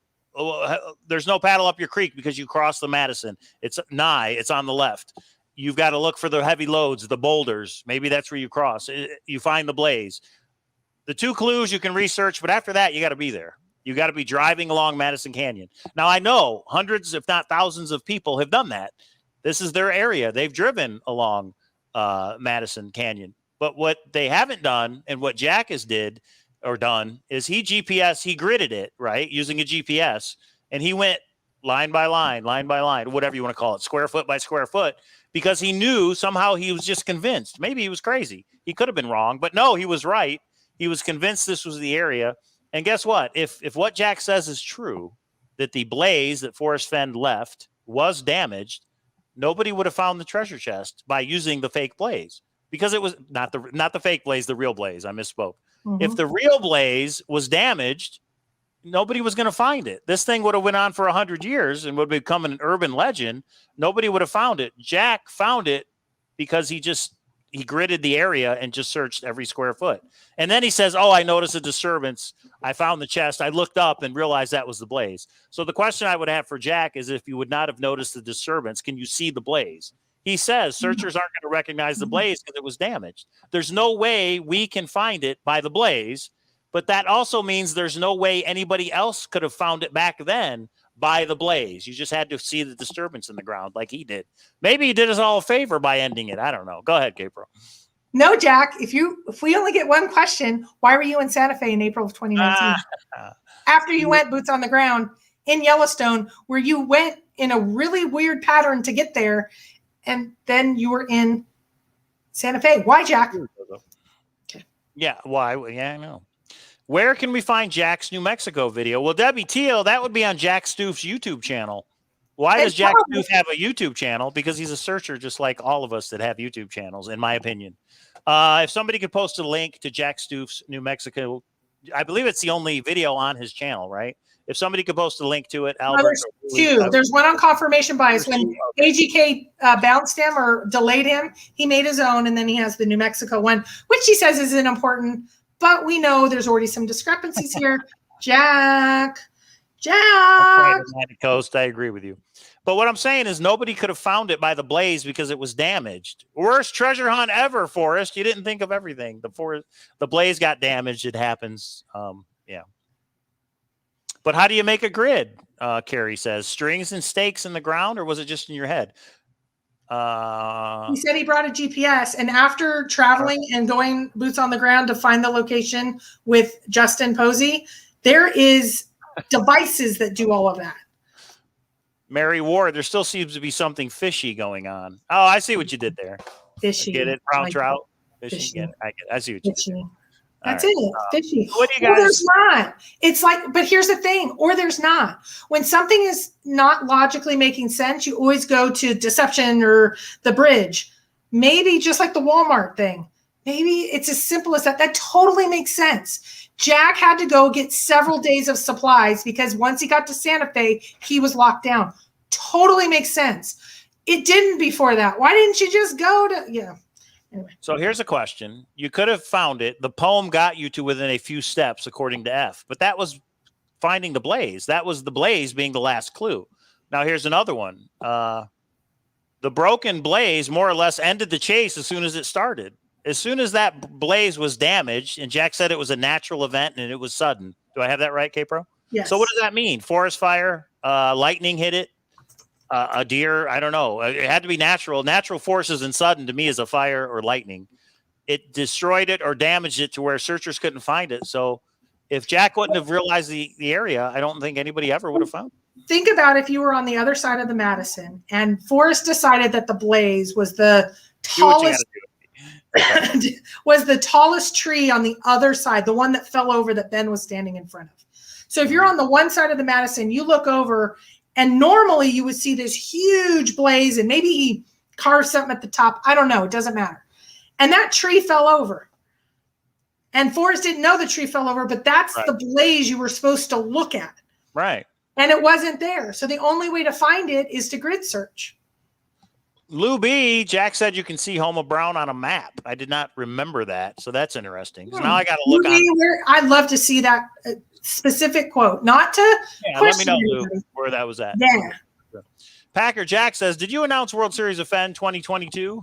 We sure did, Packer Jack, and I think you know that. But thanks for pointing it out. February 6th. Everybody mark your calendars. And I will say this, K-Pro can weigh in, but everybody's invited to the World Series of Fenn. Just leave the drama with Obama's mama. Everybody's invited to World Series of Fenn. Okay. It is true. I don't have to talk to you. No, sorry. But yeah, everybody's invited. Come play in the poker tournament. We can all come together and talk. Super chat. I know one guy and one gal recently in med school. Neither one buys Jack's story for 1 second. Okay. Well, a lot of people don't buy Jack's story for 1 second. But if anything, if what he says is true about a damaged blaze, this thing never would have been found, I guess. So how do you, okay, well, let me ask you this, K-Pro, I guess before we close, since we're going on 2.5 hours. If the blaze was in fact damaged, as Jack says, and Jack never would have found this, would you think it's better that the chase would have went on for 100 years to give everybody the hope and go experience nature, the people in New Mexico, the people in Colorado and Montana, the people who weren't even close? Or do you think it's better that it ended? There's no more deaths. There's no more people maybe getting their hope up over something they never could have found. Which way do you lean on that one? Are you happy it's over? Not the way it ended, but are you just happier it's over? Or would you rather it have gone on at least for the rest of our lives? I don't know. Yeah. I can see both sides. Everybody's got to answer that for themselves. As far as Chaseopoly sales are concerned, no. I think in a way, I feel I'm glad it's over. If that blaze was really damaged and nobody else could have found it just by following the poem, not knowing you were in the right area, but just by following the poem, if it's not solvable, I think I'm glad it's over. So just my opinion, everybody. You don't have to like it. But I'm going to be another Captain Obvious. I just wish it didn't end like this, because I think the way that it ended and how Jack is handling it could have been better. Even if we don't know some things, it could have been better. And some of this chaos, a lot of this chaos is because of him. Mm-hmm. And still people are accountable. Nobody should be breaking the law and doing some of the stuff they're doing. They're absolutely insane. Silver Fox, shame on you. All right, go ahead. I think I'm glad it's all said and done. I hate the way it ended. Like I said, best treasure hunt, worst ending. And it's a amalgam of the two. You combine the two. So there you have it. Wooly says 100% agree that you're glad it's over, I guess. Yeah. Chase would have ended the first 2 years. You know what? That's an interesting point too. When did the blaze get damaged? Was it damaged in year 2? And so many people have been to the Madison area, they would have found this and it would have been over within 3 or 4 years. We'll never know, but it is an interesting. If the blaze was not damaged, I think it would have been found within a year. I would have been a copper dam. People were searching that for years, like that area. A lot of gold. Yeah. Forrest said he did 50. That's why I think the solve, it might take you there, but I don't think it took you there in the same way as like Vertigo's. I don't think that's the right solve. I think it's the right area. I think it might be Madison Junction, but I think I don't like Homer Brown as a famous fishing hole. That doesn't mean I'm right or wrong. I think Vertigo laid it out right, but I think there's more to the solve. If it took Forrest 15 years to write that poem, that's not the solution that I would think of with that. And now that we at least have this area that I believe is right, it just feels right. It's Forrest's area when he was a kid. It just feels right. I would like to go through and try and make the 9 clues work. So on a future show, I'd like, just like we used to, we could break down the poem. Remember when we used to wonder what the 9 clues were? Remember when we used to wonder, was the blaze the final clue? We know a lot of those answers now. Some people don't want to admit it, but we know the answers to a lot of those. So I would like to focus on this area and try and work our way through the 9 clues. Yes, we can't get to the blaze, but at least to know you're in the right area, then I would go look for the blaze. I know you probably can't find it, but I'd go look anyway. Yeah. But it does feel like a significant piece of this. It's like, it is nice to know that it was Madison, and it is nice to know it was a fishing spot, and it totally is Fenny to me. I totally get that. I still want to know about Nudgegate just because I'm interested, and just because this has been drawn. Because I can tell you this: if the solution or just general area had come out a year ago, I wouldn't even be involved in all the conspiracy crap. Because we had to wait so long and because so much crap has come out, Jack has put a lot of us in this find if there's a conspiracy bridge that, again, how he handled it. But that's just my opinion. Okay. All right. Well, nice, Bill. Okay, everybody, that's it. That is the breaking news. Jack on Reddit. There is a very large number of people who believe that handle is Jack. I believe it just from the posts, personally. Yeah. Everybody can make their own decision. And if you do believe those are Jack's posts, now we have an area. We have an area to search. I wonder if Jack will come out and make a statement regarding Reddit or not. Yeah, so I want to emphasize, yes, this exact post. Must listen. I would like you to take some time. Everyone, I'm giving you homework. There is a link up on Thor, and it has 15,000 views on it and 500 responses. The first 3 posts to it has a detailed explanation and pictures. It is worth the read with some of the explanations. I did not do it justice, specifically because I didn't want to take all of it from that post, and where Vertigo lays it out with Must Listen Good. I think Rudy, there's 3 or 4 or 5 people that really helped develop Vertigo. I give you credit, but I know some others helped in smaller ways. Put some time into it and look through that, because I like it. I like parts of it. I love parts of it. There's a couple things it's like, and can you find that Blaze? Vertigo, Must Listen Good. Go find that Blaze for us, please. All right, everybody. I think that's it. Make sure you hit the subscribe button, because we do have Beacon Star Thursdays, which is another treasure hunt in Denver. And there's Chris. Sunday, I'm going to go live and show the end of that auction. We got a comic book up on eBay. I want to know how high it's going to go. There it is in the link. If anybody comic book lovers Why didn't you bring it up? What's that? Why didn't you bring it up? I put it in I didn't actually show it, but I can. Okay. Yeah, I can, I guess. Yeah, Rudy's saying he searched for the Blaze and couldn't find it. Well, Jack said it's not readable, so I don't know. I don't know what that means. Yeah, we got to understand what that means. So here is the eBay auction, everybody. It's Ultimate Fallout number 4, and I'm sure you're saying, well, what's the big deal about this one? There's a little movie called Spider-Man Into the Spider-Verse, or is it Multiverse? I think it's Spider-Verse. Miles Morales. This is the first time it was in this comic, and this is still sealed in the original bag from 2011, over 10 years old. These comics are going from anywhere from $500 to $700, because when people grade them, if it comes up with a high enough grade, they can go for $1,500 to $2,000. It's currently at $305. It ends Sunday at 7:48 p.m. So I thought it would be fun to go live and view it together and see how high it goes. So that was part of our big comic book collection we did. That was probably the most expensive comic that was in that collection. And we decided to put it on eBay, and we'll see what happens. And just got to be in the right place at the right time sometimes. Yeah, and I don't think we're going to get the exact spot. If Jack's not going to tell us, I think looking for a hole or a nook, I don't know. And he's already said he dismantled the one Blaze. The other Blaze isn't readable, blah, blah, blah. I think we're going as far as we can until Jack gives us more. Jack came out as the finder because of the Barbara Anderson case.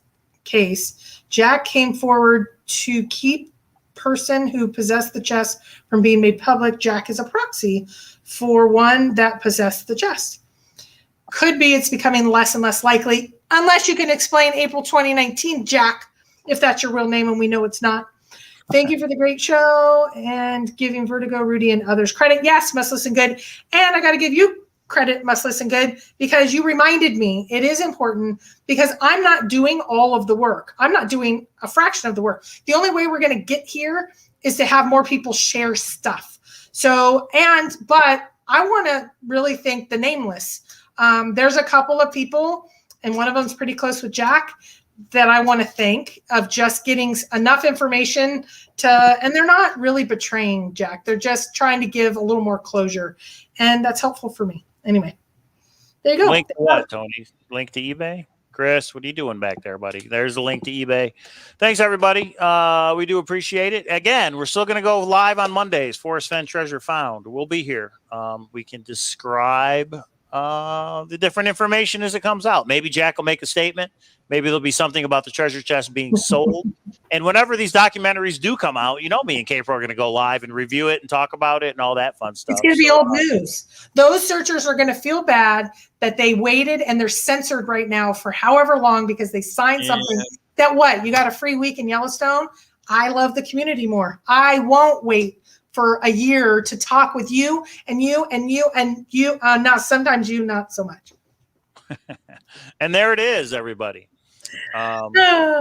Anyway, there it is. Thanks, Huli, and thanks for being moderator. Everybody out there, Albert, Huli, and everybody else. and I got to call Huli out. I actually messaged Huli, and I actually messaged a couple of the people that I talked to, and I said, Huli, Mike was just in a car accident. Should I go on alone? And she's like, what? Family first. Are you out of your mind?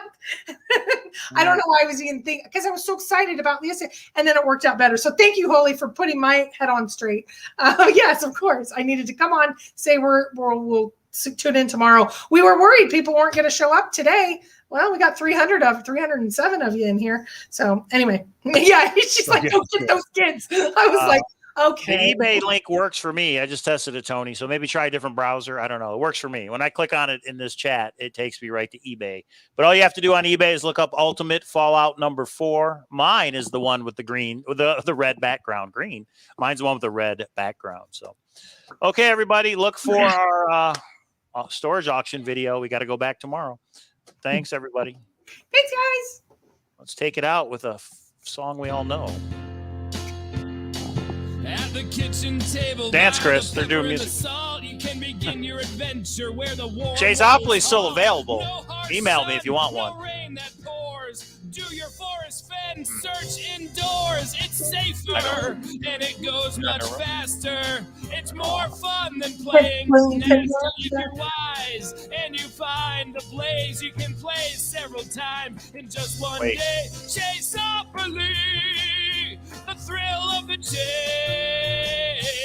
Take your journey without ever leaving your place. It's fun for the young. It's fun for the old. Get your title to the gold. When you're real Karaoke needs a break. Yeah, karaoke. Play Chaseopoly, the thrill of the chase. Chaseopoly, the thrill of the chase.